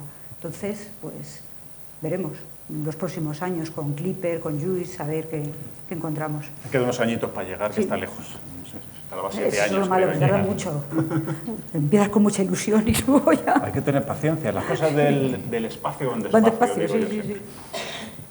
Bueno, no, era complementar un poco lo que ha dicho Esther, porque no solo es Europa es una luna fabulosa porque se ve las placas de hielo, cómo se han girado las superficies, se sabe que hay bolsas calientes a pocas decenas de metros bajo la superficie y luego el gran océano subterráneo y todo eso, pero pasa igual, se teoriza que pasa igual en Ganímedes, en Calisto y en las lunas de Saturno, además de Encelado, en Mimas también se ha descubierto recientemente, y lo que decía Esther, pues la sonda Cassini, que ha estado orbitando, pasando cerca de Encelado muchas veces, ha detectado un montón de material orgánico, ¿no? Metano, cadenas de hidrocarburos, amoníaco, pues, componentes de todo tipo, las piezas de todo. Y hay esa energía por efecto de las mareas y por efecto de las resonancias orbitales con otros cuerpos que están contrayendo y estirando la Luna continuamente, y hay mucha energía porque salen chorros kilométricos, ¿no?, de miles o decenas de miles de kilómetros desde Encelado, ¿no?, al espacio, que contribuyen a formar la materia de uno de los anillos o de varios de los anillos, ¿no? Y en Europa pasa igual, ahí hay mucha energía porque se ve esas bolsas calientes, esos movimientos de hielo. Estaban los elementos que hemos desgranado en la primera parte, energía, está todo. Agua, moléculas orgánicas que habíamos visto en los géiseres que pasamos por allí. He dicho energía, sí. Bueno, pues podemos soñar. Pero pensar en la dificultad también de perforar 20 o 50 kilómetros en Europa, ¿no? Sí, en Encelado, sí. Hay una parte que podría ser analizable. De hecho, se pensó, cuando se empezó a definir la misión JUICE, se pensó en hacer un impactor, es decir, en mandar una maquinita que impactara. Y se eligió como, por esas características que tiene la Luna Europa, de esas fracturas, ahí se ven unas rayitas, es muy bonita de ver, porque se ven una serie de rayas que son fracturas del propio agua salina del fondo que acaba saliendo y se congela. Entonces, eso es lo que conocemos como criomagmatismo, que es se rompe el hielo y está saliendo. Entonces, en esas salidas de esas estructuras salen unas sales de colores rojizos, que se piensa que son bueno, esos colores se deben a una serie de componentes que traen y que se supone que es material fresco. Entonces, lo que se pretendía en aquel momento, que luego se desestimó por el hecho de la protección planetaria, porque no puedes ir contaminando cosas por ahí, se pensó en hacer hacer un impactor frente a una de esas fracturas para analizarlo. Pero se desestimó por el hecho de que sería una aberración, claro. Cuando os planteé estas preguntas, Isabel, aquí dijiste el comentario, no conocemos ninguna exoluna. ¿Qué nos puedes decir de eso? ¿Qué es eso de exolunas? Estamos perplejos. Conocemos que tengamos confirmados a día de hoy 7.000 planetas fuera del Sistema Solar, aproximadamente. 7.000 planetas. Ninguna luna. En el Sistema Solar... ¿Es un sesgo de observación o es que no las... No está claro, no está claro. En el Sistema Solar todo tiene luna, salvo Mercurio y Venus. Sí que está. Que todavía tampoco está claro por qué. O sea, hay gente que dice que Mercurio migró de su posición original y en el proceso de migración perdió la luna. Y luego también hay estudios dinámicos que dicen que puede ser simplemente que no sea estable tener una luna o sea, a una distancia tan cerca de una estrella, ¿no? Pero en realidad no sabemos qué está pasando fuera del Sistema Solar, no sabemos si es que las lunas en general son muy pequeñas, porque el ejemplo de luna más grande que tenemos en el Sistema Solar es la nuestra, precisamente. Que, bueno, podríamos hablar de la luna desde una perspectiva astrobiológica también, horas y horas y horas, porque la luna tiene una importancia muy relevante en cómo se desarrolló la vida en la Tierra, ¿no? Las mareas, estabilización del eje, estaciones, pero tiene esa característica de que el ratio de masas, o sea, si tú divides la masa de la Luna, divides la masa de la Tierra, te da un ratio muy alto que no se da para ninguna otra luna en el Sistema Solar. Y no sabemos si es que esta es una excepción tan exagerada, que es que todas las lunas que hay por ahí adelante son muchísimo más pequeñas y no las podemos ver, o si es que las lunas son relativamente infrecuentes. Porque ¿cuántas lunas tiene Júpiter y Saturno? Para que la audiencia... No lo sé. El de Pues Júpiter, de la venta, Júpiter como tiene Cada como 100, semana sí. hay dos más. Estamos hablando de 80, 70... Saturno tiene 25. como 200. O sea, no creáis que pero hay es que una docenita, ¿no? No, pues estamos al punto en exploración del sistema solar en el que parece que hay asteroides que tienen lunas y cuerpos pequeños, planetas enanos que tienen lunas. Bueno, Plutón tiene a Caronte, ¿no? Que es otra Didymos y excepción. Dimorfo, ¿no? Donde hemos mandado dar Didymos y Tierra, Dimorfo, es sí, un sí. sistema binario. Seguimos sin encontrar. A mí me parece, exolunas. Isabel, no sé, desde mi ignorancia, que igual sí que es un problema del tamaño, ¿no? Porque los métodos de detección, el método de tránsitos, Mi intuición... todos son basados un poco en la masa o en el tamaño, ¿no? Buscar. Sí, siempre va a ser Entonces, basado en eso porque no tenemos la capacidad de tomar una imagen directa, Claro. ¿no? Y todos nuestros métodos de detección pues son o los tránsitos, que es la seña, digamos, que deja el planeta al pasar delante de la estrella, que produce un oscurecimiento pequeño, se basa en el tamaño, o sea, tú necesitas un objeto de un cierto tamaño para provocar un oscurecimiento significativo en la estrella, y si una luna es muy pequeña, posiblemente no lo detectemos, o en el movimiento relativo de las estrellas por el tirón gravitacional de los propios planetas. O sea, cuando un planeta orbita alrededor de la estrella, la mueve la bambolea muy poco, pero necesitas que los planetas tengan una cierta masa para generar ese bamboleo. Las lunas no lo tienen, o sea, las lunas generarían un bamboleo en el planeta, o sea que estamos hablando de unas mediciones extremadamente precisas cuando todavía nos cuesta mucho encontrar planetas del tamaño de la Tierra. Pero has mencionado tu intuición y eso para mí es muy valioso. Mi intuición es que no es tanto un tema de tamaño o de masa, sino de dinámica. Yo creo que estamos dirigiendo las búsquedas de exolunas a exoplanetas en los que es fácil hacer esa búsqueda, pues que transitan muchas veces, pasan muchas veces delante de su estrella, o son muy grandes y provocan mucho bamboleo en su estrella, y es que a lo mejor lo que pasa es que esos planetas están muy cerca de su estrella o son tan masivos que es muy difícil generar una estabilización dinámica que te permita tener una luna que orbite ese planeta. Una colapsaría sobre el planeta. Claro, o se la come, o la eyecta, o la lanza a la estrella, o es muy difícil generar ahí un equilibrio estable que te permita durante muchos años tener una luna, que es otro tema además, que es que cuántos años duran las lunas. Porque bueno, las lunas la segunda no son de la eternas. Tierra nos ha durado un mes, ¿no? Claro. Apenas un par de meses tuvimos una segunda luna. Sí, hay asteroides que vienen y van. Unos días. La luna Yo no. no la vi. Por eso Tenía, no sé, 100 metros, 15 metros, no Sí, me acuerdo, no, era muy pequeñita. era un peñasco. Sí, pero la luna no siempre estuvo ahí, ¿no? Hay teorías de distintas, que tienen distintas hipótesis sobre cuándo se formó la luna y cómo se formó. Y sabemos que Saturno, por ejemplo, está creando lunas. O sea, se destruyeron, formaron los anillos, y ese propio material que era de lunas se está aglomerando de nuevo para formar otras lunas. Como las lunas pastoras ahí dentro de los anillos, que yo cuando descubrí esa colección de lunas, parece bellísimo. Lunas pastoras, podéis buscar. Así que las exolunas vienen y van, así que por ahora no son objetivos. Poético. No son objetivos astrobiológicos todavía. O sea que tenemos 8 planetas en nuestro sistema solar y 5.000 de momento fuera. 7.000, ¿no? Tenemos creo. sitio para buscar. y cuántos? eso es una mínima parte, muy mínima. Claro, que sepamos. En nuestro vecindario. De esos 5.000 me comentabas que hay muy pocos, sin embargo, tierras, ¿no? Cosas parecidas a nosotros. Sí, parece que lo más común es un tipo de planeta que no existe en el sistema solar, que son las supertierras o los mini Neptunos. O sea, son objetos que son mucho más grandes que la Tierra, pero más pequeños que Neptuno. Y nosotros no tenemos ningún ejemplo, pero ahora que ya tenemos, digamos, una cantidad de planetas suficientemente grande y sabemos hasta dónde llegan nuestras limitaciones en nuestra capacidad de observación, parece ser que esos son los más comunes. No está claro todavía, esto hablando en términos de radio más bien, no está claro todavía en términos de densidad, que es realmente lo que nos interesa, porque es lo que nos dice si un planeta es rocoso o es gaseoso. No está claro cuál es realmente el rango más probable o vamos, de qué están hechos realmente todos esos planetas. Y aquí hay otro tema que también podemos debatir, que es qué pasa con los planetas gaseosos, porque en la perspectiva astrofísica esos planetas se descartan en la búsqueda de vida. Nosotros vamos siempre a los rocosos, que son pues, como la Tierra.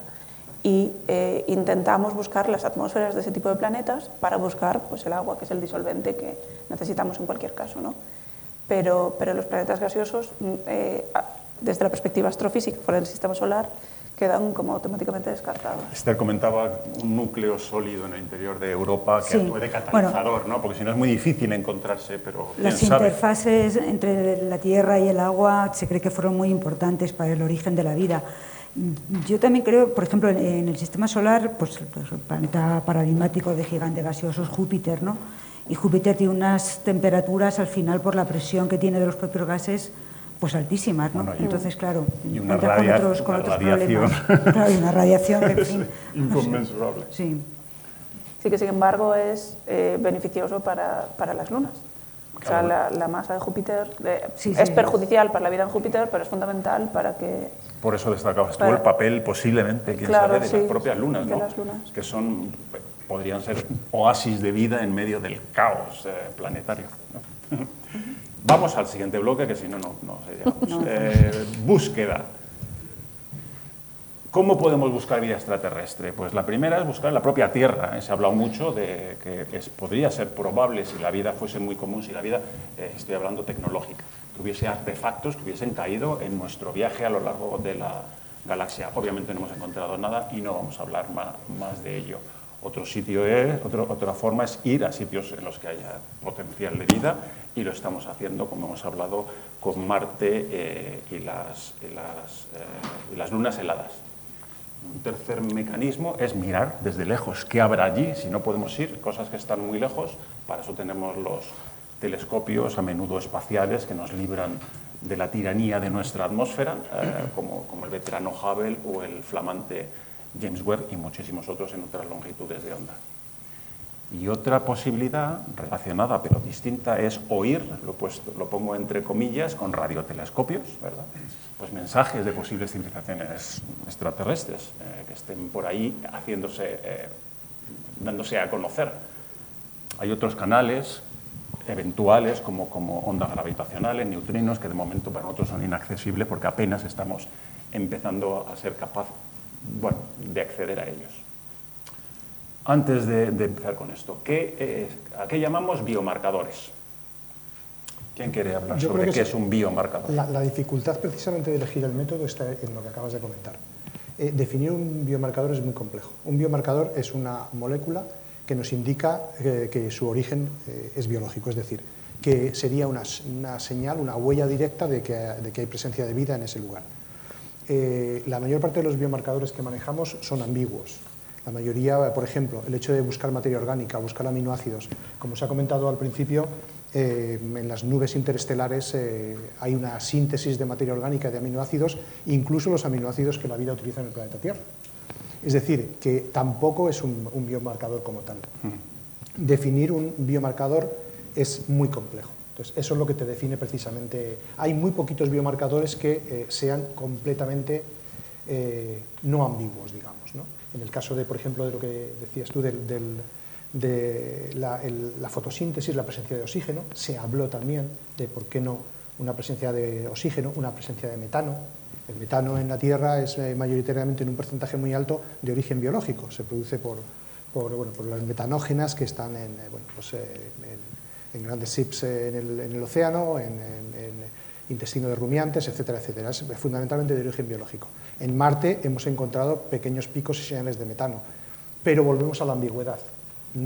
Primero, no aclara la presencia exacta, la cantidad exacta que encontramos, y segundo, hay otros mecanismos geológicos que explicarían la presencia de metano, con lo cual deja también de ser un biomarcador. El oxígeno también deja de ser un biomarcador, si observamos desde lejos, como decías, deja de ser un biomarcador porque existen un montón de procesos en los que podría haber presencia de oxígeno.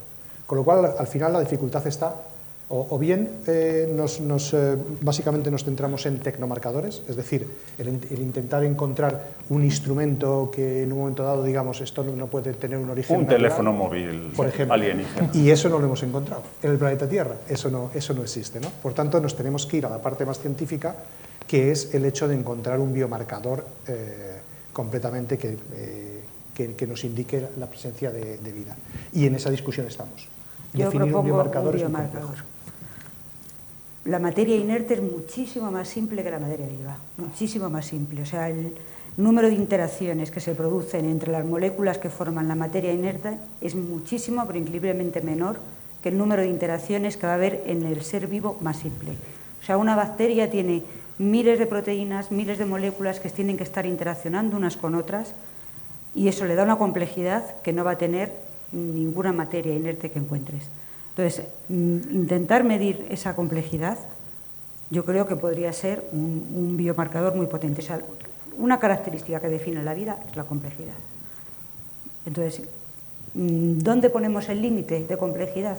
Ahí está el problema, porque podemos ir a un planeta donde la vida está empezando y como la vida está surgiendo de la materia inerte, pues a lo mejor hay un momento en el que los primeros seres vivos que están surgiendo es que se parecen más a la materia inerte de la que proceden que a la materia viva que estamos acostumbrados a conocer.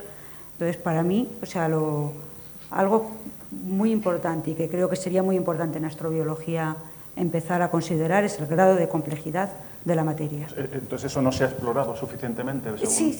O sea, hay artículos, yo pero todo más a nivel teórico. Me está imaginando ya casi. un criterio Lázaro, ¿vale? Un criterio con tu nombre que fuese el porcentaje de rutas metabólicas, en fin. Sí, o sea, no sabemos que... Yo simplemente estoy hablando ya de interacciones entre moléculas, porque no tienes que pensar en las mismas interacciones que se establecen en la vida de la Tierra, pero lo que sí que está claro es que tiene que haber muchísimas más interacciones. Y otro factor importante también que se puede considerar, y de hecho NASA está considerando como un posible biomarcador, son los gradientes. El hecho de que haya un gradiente, por ejemplo, térmico energético en un determinado, por ejemplo, en un mineral inorgánico y demás, generalmente no se establece ningún tipo de gradiente. Solo se establecen gradientes... Son isótropos completamente. Exactamente. En el caso de la vida somos una pila que básicamente funcionamos con un polo positivo y un polo negativo y provocamos un gradiente de energía por la oxidación de compuestos orgánicos. Los compuestos orgánicos son complejos, pero no nos aseguran que pueda ser vida, por lo que he dicho antes, ¿no? Una molécula orgánica te da que pensar que existe el potencial y que puede ser habitable el lugar, pero no te dice que aquello sea de origen biológico.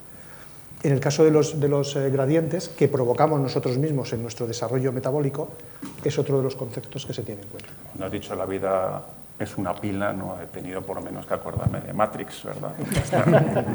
Tal cual. Hay otro tipo de biomarcadores que se discutió, bueno, la famosa fosfina, ¿no? Que son, sí, tenía que salir. Hombre, tiene que salir, claro.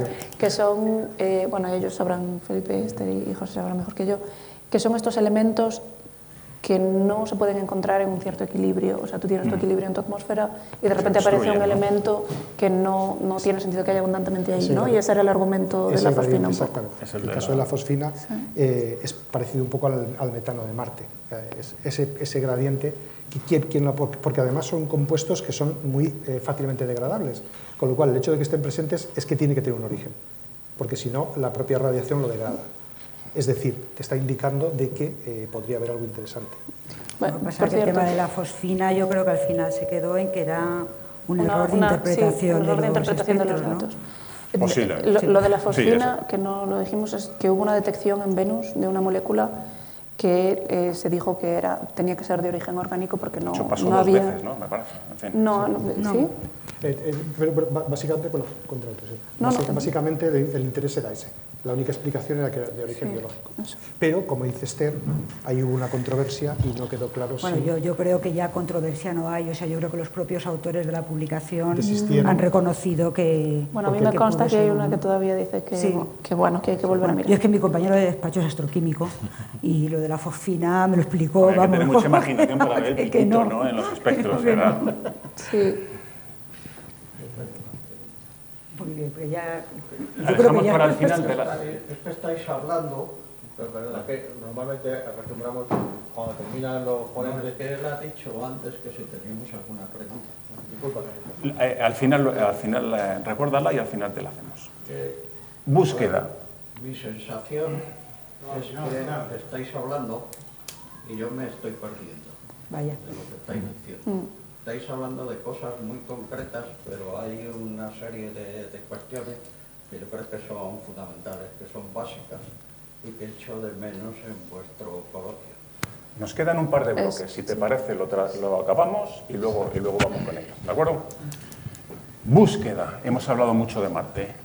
¿Cuál es, José y Felipe, que habéis trabajado ambos dos, cuál es el objetivo de las misiones que hemos mandado a Marte y cuál ha sido en particular el papel de la ingeniería española en el desarrollo de estos instrumentos? José. Bueno, pues si queréis empiezo yo, sí. Tenemos el Curiosity como una misión paradigmática, ¿no?, que tenemos ahí. El Curiosity realmente es como un geólogo con ruedas, poco más o menos, ¿no? Entonces tenía 4 objetivos científicos principales, ¿no? Uno es investigar la composición de las rocas, del tipo de rocas, la composición de isótopos y mineral de las rocas. Por otro lado, el hacer un inventario un poco de esas moléculas orgánicas o esos materiales orgánicos, ese CHOM, ¿no?, que sería. Por otro lado, caracterizar un poco la dinámica atmosférica y del clima, de los ciclos de agua, los ciclos de CO2, de los polos, de los hielos. A las 9 nos tenemos que ir. Bueno, muy rápidamente, pues entonces, pues ver la evolución climática del planeta y demás, y también, pues, estudiar un poco la habitabilidad, especialmente todo el tema de radiación, ¿no?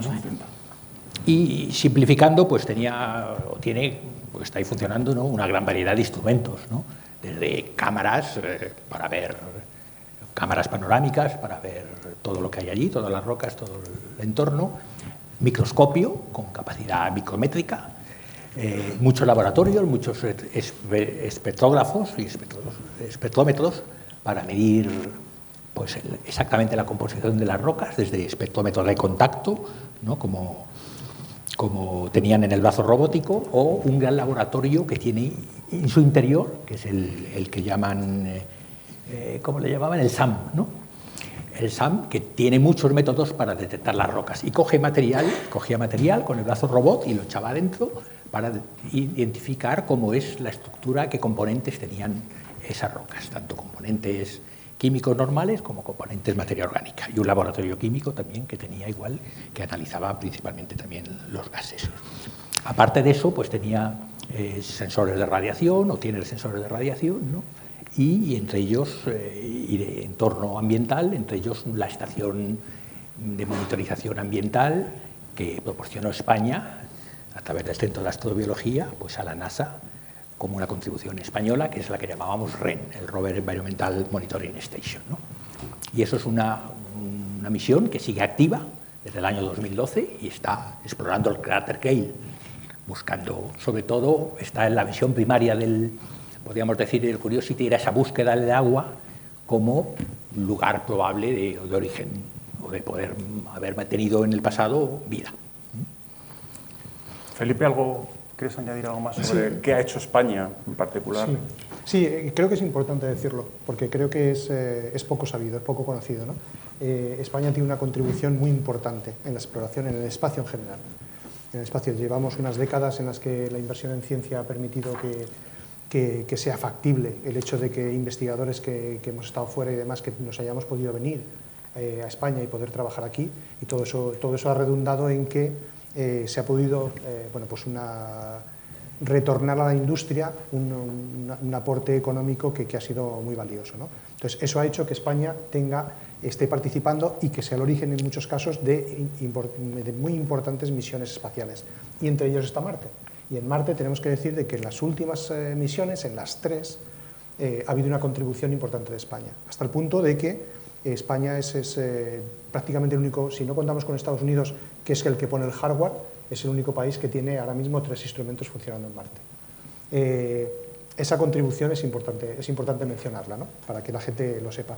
Y segundo, en el caso de las misiones que tenemos ahora mismo en Marte, el hecho está en elegir el punto adecuado donde buscar. Esos instrumentos que estaba mencionando José parecen ciencia ficción. Cuando los ves funcionar, te sorprendes cuando conoces la parte interior de la misión, entras de cocina para adentro y demás, te sorprende de que todo eso funcione, porque es como si fuese de película de ficción. Los instrumentales que manejamos en estas misiones tienen unas capacidades tremendas. Esos laboratorios rodantes que tenemos en Marte ahora mismo, Curiosity, Perseverance, tienen instrumental mucho mejor que la mayor parte de los laboratorios de los que tenemos en el planeta Tierra ahora mismo. Y como decía José, ¿no? Hay instrumentos que son capaces de, con un rayo láser, incidir y por el vapor que produce al quemarlo podemos saber qué compuestos hay y demás, ¿no? Con lo cual, ¿por qué esa inversión? Otro punto muy importante, ¿por qué esa inversión? Mucha gente, sobre todo cuando se hace mucho populismo, te preguntan que por qué esa inversión cuando existen muchos problemas en el planeta Tierra. Esa inversión ha hecho que se reporte a España un aporte económico tremendo que ha supuesto un incremento del Producto Interior Bruto, el IPC, o sea, una serie de parámetros económicos que se han visto muy beneficiados con las misiones espaciales en las que ha participado España. Y el desarrollo, es decir, el desarrollo que nos conllevan, ese instrumental al final se aplica para la vida diaria. Muchos de los instrumentos que aplicamos y que utilizamos en nuestras vidas diarias proceden, sin saberlo, del desarrollo de misiones espaciales. El hecho de que tengamos ahora mismo, en teoría, y salvando por supuesto todos los problemas que tenemos en este momento, una vida tan sencilla, una vida tan acomodada como tenemos, es debido al desarrollo tecnológico que se ha producido por haber participado en misiones espaciales. Creo que es algo importante de mencionar. Solo añadir además que nuestras contribuciones normalmente aportan mucho para información para una futura exploración humana de Marte. Sí. Porque están estudiando el entorno climático medioambiental con cosas tan importantes como, por ejemplo, el entorno de polvo que hay en la superficie marciana, que afecta muchísimo a la habitabilidad, ¿no? Y eso es contribución española. Eso es decir, nuestro equipo que está haciendo una observación de los primeros Das Débil. Los Das Débil son los remolinos de polvo que se producen en la atmósfera en la superficie de Marte debido a la dinámica atmosférica. Pues los primeros que se han reportado, igual que otra serie de parámetros, el primer sonido a través de un micrófono que estaba dentro de una de nuestras cámaras, de la atmósfera de Marte, todo ello ha sido por contribución española. Solo para que no dejarlo ahí en el tintero, de la misión del Perseverance, además de ser parecida a la del Curiosity, tiene dos factores que son únicos. Está buscando esos biomarcadores que se han estado hablando antes, activamente con sus instrumentos, y por otro lado está recogiendo muestras para traer a la Tierra en un futuro para poder estudiar aquí en los laboratorios, que es algo realmente muy importante para evitar esas controversias científicas que luego aparecen en cada uno de los estudios que se... No hemos hablado de ello, pero a la hora de elegir los sitios donde van estos instrumentos, estos aparatos, es muy complejo porque tienes que elegir los sitios en función del potencial que tengan de haber estado en contacto con en este caso con soluciones acuosas. Esos sitios, ese registro geológico es muy importante. ¿Por qué? Porque estamos preparando precisamente, como dice José, la visita de una misión en la que haya un ser humano. Como eso va a llevar un tiempo, estamos preparando con Perseverance, estamos recogiendo una serie de muestras que estamos dejando en unos depósitos concretos, donde va a haber una misión que va a llegar en la próxima década, que se va a acercar a uno de esos depósitos, el que elijamos en función del interés de las muestras, que lo va a recoger, lo va a poner en órbita, otra misión va a recoger ese propio orbitador, lo va a traer hasta la Tierra, donde otra misión distinta, y podemos hablar de por qué 3 misiones, pero otra misión distinta lo va a recoger en órbita terrestre para al final traerlo a la Tierra. Estamos eligiendo las muestras de roca de Marte que en la próxima década van a venir al planeta Tierra y que podremos analizar in situ aquí. Pasemos, entonces, hemos cubierto casi todo, apenas nos ha quedado la búsqueda de vida inteligente, que seguramente salga ahora durante el debate. Es momento de quinto bloque. La audiencia, pues adelante, tenéis a vuestra disposición a este fantástico panel. Si quería usted que comentaba antes. Sí. Yo tenía una pregunta concreta y es la siguiente. Vamos a ver. Y es básica, es una pregunta básica y que tiene que ver con lo que habéis comenzado hablando al principio. La vida conlleva, es decir, un elemento vivo conlleva DNA, RNA y síntesis de proteínas. Ahora mismo, la vida que conocemos, sí. Sí. Bien, entonces, yo no soy un especialista en el campo vuestro, por eso os pregunto. Después del famoso experimento de Urey y Miller, que ya tiene bastantes décadas, Desde 53. ¿existe algún experimento en el que se haya podido sintetizar, por ejemplo, un nucleótido a partir de materia inorgánica? ¿Existe? Sí. Hay bueno, algunos nucleótidos han costado mucho, sobre todo los de ribosa, porque son muy inestables, pero sí que se han podido establecer vías en laboratorios que pueden conducir a la síntesis de esos ladrillos de la vida que llamamos comúnmente, ¿no? Ahora bien, el que lo hayamos conseguido sintetizar en el laboratorio no quiere decir que en la Tierra primitiva sucediera así. Nosotros sabemos que hay una vía posible para sintetizar eso. No sabemos si esa es la que ocurrió o la que no ocurrió. O sea, eso no lo vamos a saber nunca, porque no podemos ir y encontrar una roca que tenga 4.200 millones de años de antigüedad, porque ya no existen, porque esas rocas se han vuelto a integrar en el manto por la tectónica de placas. Entonces, es una pena, pero las huellas del pasado remoto las hemos perdido. Entonces, no podemos saber, podemos especular, pero es importantísimo el ver que hay caminos posibles hacia la vida y que esos caminos los podemos recrear en el laboratorio. Bien, pero entonces esa vida hipotética que pudiera haberse formado en rocas con arreglo a algunas de las condiciones que habéis estado comentando, la pregunta sería, ¿qué hay de certeza que es vida terrestre o que ha venido de fuera? Entiendo que no hay ninguna todavía. A ver, Pero si conocéis la generación de nucleótidos a partir de materia inorgánica, eso puede ayudar, ¿no? Vamos a ver, me estás hablando de si la vida que hay ahora mismo en la Tierra podría haber venido de fuera. Sí, es decir, el origen de la vida, vamos a llamarlo así entre comillas, ¿es terrestre o extraterrestre? Yo creo que es terrestre. Ahora bien, que ha podido llegar, que ha podido nutrirse, por así decir, de material que ha llegado de fuera de la Tierra, totalmente de acuerdo, porque como he dicho en algún momento, sobre la Tierra está cayendo diariamente polvo interestelar que lleva materia que puede ser la base para esas reacciones de química que dan lugar a esos primeros ladrillos de la vida. Ahora, que los ingredientes vengan de fuera no quiere decir que todo lo que ha tenido que pasar después haya pasado fuera. Y además, si hubiera pasado fuera me da igual, el proceso tendría que haber surgido fuera y no lo conocemos tampoco. O sea, sería igual de interesante. Claro, hay grandísimas incógnitas. O sea, conocemos cómo se formaron los ingredientes, pero desde que se forma un nucleótido hasta que se forma una molécula de DNA, desde que se forma un aminoácido hasta que se forma una proteína, hay un trecho inmenso. Y ya no digamos desde que se forma un ácido nucleico y se forman moléculas capaces de realizar un metabolismo, que eso se acople y que funcione de forma integrada. O sea, y de todo eso sabemos poquísimo. O sea, hablamos mucho, pero es que hablamos de lo poquito que sabemos. O sea, lo que nos dejamos en el bolsillo, por así decir, es muchísimo más, porque desconocemos muchísimo. Y eso hay que reconocerlo, ¿eh? Perdón.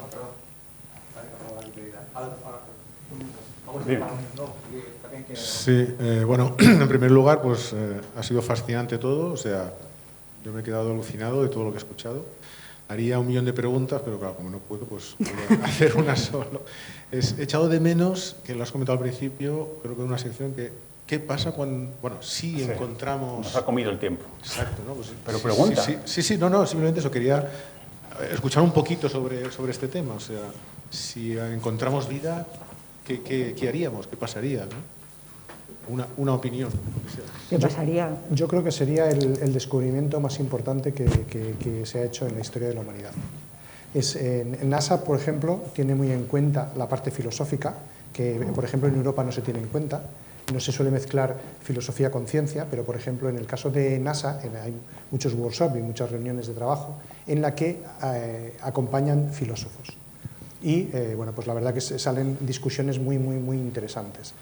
Cuestiones éticas, entre otras. Para... cuestiones éticas, porque claro, por ejemplo, obviamente, en el caso de que eso ocurriera, que se encontrara... Ahí tenemos dos posibilidades. Encontramos una bacteria, con Curiosity o con Perseverance en Marte, tenemos que traerlo a la Tierra, reportarlo, quiero decir, la información se trae a la Tierra, se reporta, O si tú te estás refiriendo, por ejemplo, al hecho de entrar en contacto con una inteligencia extraterrestre. No, hablo sobre bacterias. Vale, porque es muy distinto.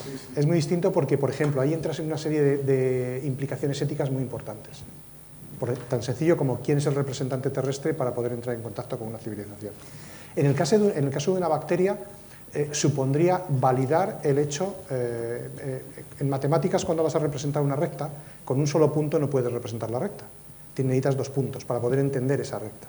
¿Eso qué significa? En el caso de la vida, tenemos muchas dudas de qué es la vida y no sabemos definirla, es la dificultad que tenemos respecto a lo que preguntaba usted antes. No sabemos definirla porque conocemos un solo ejemplo. Necesitamos un segundo punto para establecer la recta. Entonces, eso implicaría varias cosas. Primero, nos permitiría establecer esa comparación, tan sencillo como qué tipo de molécula se utiliza, tipo de metabolismo, etcétera, etcétera, validar todo lo que hemos estado hablando aquí y que conocemos, por ejemplo, en ambientes extremos, qué es lo que ocurre. Y, por otro lado, nos ratificaría en el hecho de que la vida es mucho más probable y mucho más habitual en el universo de lo que pensamos. En el universo, el hecho de que pueda existir vida, hay varias posibilidades, sí, no, o nos dejamos en dudas.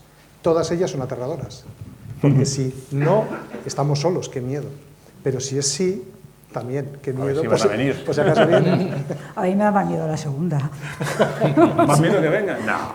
Hombre, a ver, vamos a ver qué hemos hecho los seres humanos cuando hemos ido a otros lugares y hemos encontrado Pues civilizaciones menos gripe, avanzadas sí, que nosotros. ¿Qué hemos y hecho? esclavizarlos. Pues lo mismo van a hacer con nosotros, A no que ser- están más avanzados. Hay una excepción, a no ser que estén tan avanzados que sepan eso y que den por hecho y que establezcan condiciones para que eso no ocurra.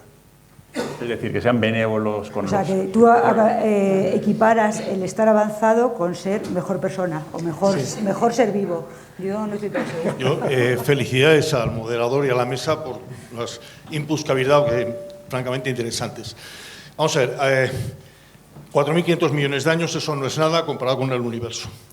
La Tierra no deja de ser la última hoja de un libro de no sé cuántos miles de hojas. Recuerdo que todos hemos leído, todos los que estamos aquí, por edades, por lo que veo, todos hemos visto el aterrizaje en la Luna, ¿no? Y ahora volvemos porque decimos que gracias a la Luna vamos a poder luego sacar oxígeno y tal para poder sacar y salir fuera. Vida y supervivencia son palabras que están unidas. Pregunta muy clara. A vosotros que sois expertos y además investigadores, ¿está la especie humana ya en modo supervivencia? Muchas gracias. Pues la verdad que lo que vemos últimamente no es muy alentador, ¿eh?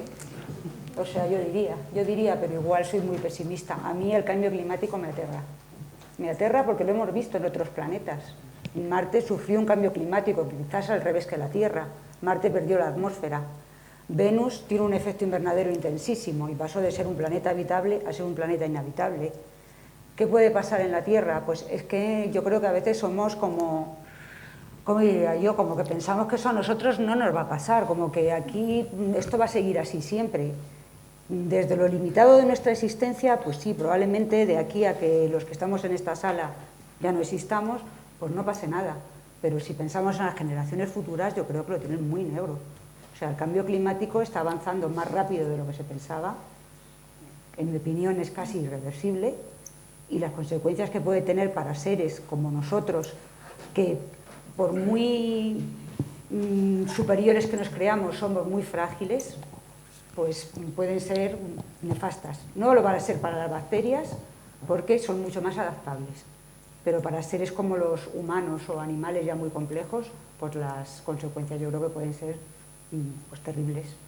Pero esa es mi opinión, que en este punto yo quizás soy muy pesimista y porque estamos viendo fenómenos ahora mismo.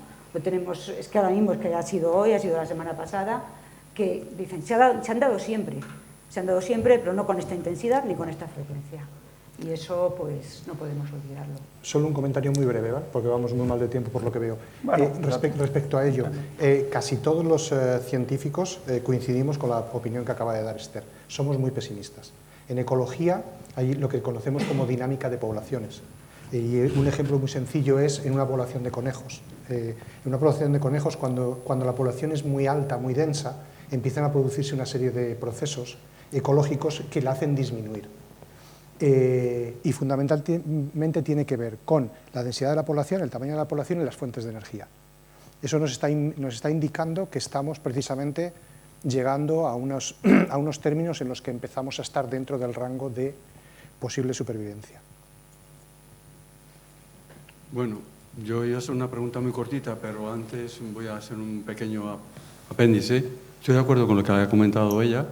Yo considero que vivimos en una bolita pequeñísima, como cuando Carl Sagan mandó a hacer la foto a distancia a un Pioneer de estos, me parece que se llamaba. Voyager era así. Voyager, bueno, es una bolita pequeñita, y todo lo que ocurre aquí en esta bolita, que va por un universo no se sabe a dónde, estoy convencido que no se sabe a dónde van, con todas las galaxias moviéndose, y en esa bolita tan pequeñita donde se da el milagro de la vida, aunque yo no me creo en los milagros, pero pues soy más del orden de la ciencia, ¿no? Las condiciones de vida que tenemos para mantener esta vida, vosotros sabéis mejor que yo seguro, son unos rangos muy pequeños de altura, de atmósfera respirable, de no sé qué, de temperatura. Un vector, pero que no tiene demasiados componentes ese vector tampoco. Con 10 o 15 de ellos, ya que fallen unos cuantos, estamos caput, como dicen los alemanes, ¿no? Bueno, esa es una opinión mía. Mi pregunta en realidad es la siguiente.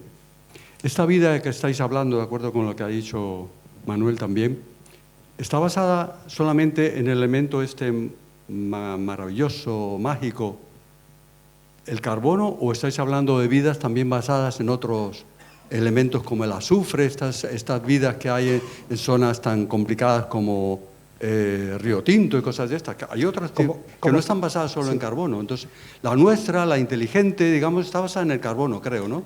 Sí, pero todas. Como científicos tenemos que atenernos a lo que el hecho experimental nos dice. Y el hecho experimental, todas las formas de vida, sean del tipo que sea y por muy extremas que sean, están basadas en el carbono, en el nitrógeno, en el oxígeno, el fósforo, en una serie de componentes, pero fundamentalmente el estructural es el carbono. A ver, la vida necesita muchísimas moléculas distintas. Necesita moléculas muy largas, que formen ciclos, que puedan tener luego grupos que puedan reaccionar. Y el elemento que mejor hace eso es el carbono, porque el carbono forma moléculas, cadenas muy largas, cadenas con ramificaciones, pero luego además se puede unir al nitrógeno, se puede unir al oxígeno, y el nitrógeno y el oxígeno pues hacen muchas cosas muy interesantes a nivel de catálisis. Y contestando a la pregunta también, lo que ha dicho antes Felipe, que era que la vida en sí se da en un rango tremendo de condiciones ambientales. La vida nuestra inteligente en un rango mucho más estrecho, ¿no? Pero la vida en los sitios más raros e inhóspitos se ha detectado extraordinariamente. Los extremófilos que estábamos hablando. La inteligente es otra cosa. La llamamos así porque estamos hablando de ella nosotros mismos, nos miramos a nosotros, pero a lo mejor hay mesas redondas de bacterias a que no tenemos acceso. Habría que definir la inteligencia. Por esto están hablando, dicen, esos humanos tan poco avanzados, en fin, que se están cargando el planeta. Había un libro que se llama Micromegas, en el cual un gigante que venía de un exoplaneta, ¿ya? Y este libro lo escribió Voltaire, ¿eh? Entonces paraba en Saturno y luego venían a la Tierra con un amigo que se echaba allí, ¿no? Y como era un gigante que medía como 25 kilómetros, pues tú imagínate, nos miraba a nosotros como si fuéramos bichitos insignificantes. Se reía mucho de cómo hablábamos, como diciendo, pero pobrecillos, mira por qué discuten. O sea, si se van a acabar dentro de nada. O sea, es un libro muy gracioso en ese sentido, en el que ya nos recrea un extraterrestre que es superior a nosotros y que incluso se ríe de nosotros. O sea, es un libro curioso, ¿no? O sea, que por eso te digo que lo de la inteligencia, tú lo dices porque estamos hablando nosotros de ella, que si no, a lo mejor no la llamaríamos así. Vamos a dar paso a la última pregunta porque se nos acerca la hora de ir cerrando. Gracias. Yo quería preguntaros la opinión, no sé si basada en modelos científicos o un poco intuitiva, imaginativa, sobre la siguiente pregunta. Suponiendo que aparece la vida en un planeta, en una luna, ¿cabe esperar que el proceso de evolución hacia mayor complejidad y por lo tanto la vida inteligente es un proceso imparable? ¿O por el contrario podemos imaginar un escenario en el que hubiera muchísimos planetas habitados por muchísimas bacterias y se queden ahí para siempre. Más aburrido, pero... Muy buena pregunta. Sí, es un tema interesante. Si puedo. Sí. Las condiciones para la... O sea, llevamos toda la mesa hablando de las condiciones para la vida, pero yo sé que en las cabezas de la mayoría de vosotros estáis pensando en vida inteligente. Y eso es otras condiciones absolutamente distintas. Para eso no necesitas un charco de agua, necesitas muchísimas más cosas. Por ejemplo, que haya otros seres vivos que te puedas comer, como las plantas o los animales. Y eso requiere un nivel de complejidad del sistema brutal. Antes hablábamos así de forma muy breve de la Luna. La Luna nos permite que existan las plantas y los animales en la Tierra, nos permite tener mareas que afectan a las algas, que afectan a los animales que viven en el mar, que afectan pues, a la producción de alimento, nos permite tener estaciones que hacen que las plantas tengan unos ciclos de vida específicos, los cereales que nos comemos necesitan las estaciones. O sea, de ahí ya no solo necesitamos la energía del sol, necesitamos a la luna que tenemos en particular, del tamaño particular que tiene, en la posición particular que tiene. O sea, entramos en unos niveles de complejidad de los sistemas que evaluamos para tener vida inteligente que son, o sea, podemos empezar pero no se acaban. Necesitamos que el núcleo de la Tierra esté hecho de hierro y tenga una parte líquida y esa parte líquida se mueva para tener un campo magnético, ese campo magnético pare los rayos cósmicos más potentes, la radiación ultravioleta, o sea, algún tipo de radiación también, y nos permita no morirnos de cáncer instantáneamente. Necesitamos tener una atmósfera que tenga todos los elementos que necesitamos para respirar, como el oxígeno, el agua, CO2, etcétera, pero que también sea lo suficientemente intensa, o sea, densa, para parar otros tipos de radiaciones que también son dañinos. Podemos empezar, pero es inacabable la lista de necesidades que tenemos para haber llegado aquí hoy. Sin embargo, las bacterias llevan toda la vida. O sea, no les preocupa. O sea, que eso ya te da la respuesta. Lo más probable es que encontremos bacterias. O similar. Vamos. Bueno, pues muchísimas gracias. No quiero dejar pasar este momento sin dar las gracias sobre todo al grupo Conciencia con Tres Cantos, sin cuya colaboración no hubiera sido posible esta mesa redonda, que para mí ha sido impresionante. Para mí pues es un éxito y muchísimas gracias, porque no es las 2 horas que habéis estado aquí. Yo creo que lleva mucho tiempo organizando. ¿no? Bueno, obviamente las personas claves han sido los 4 ponentes y quería, pues les voy a hacer este regalo patrocinado por mi empresa GMV, que es el cielo como se ve esta noche desde Tres Cantos. Es una carta estelar con el, pues eso, desde Tres Cantos a día de hoy. Pues como nos digo, dándoos muchísimas gracias por haber compartido con nosotros vuestro tiempo. Gracias. Me gustaría agradeceros a vosotros y al público, sobre todo.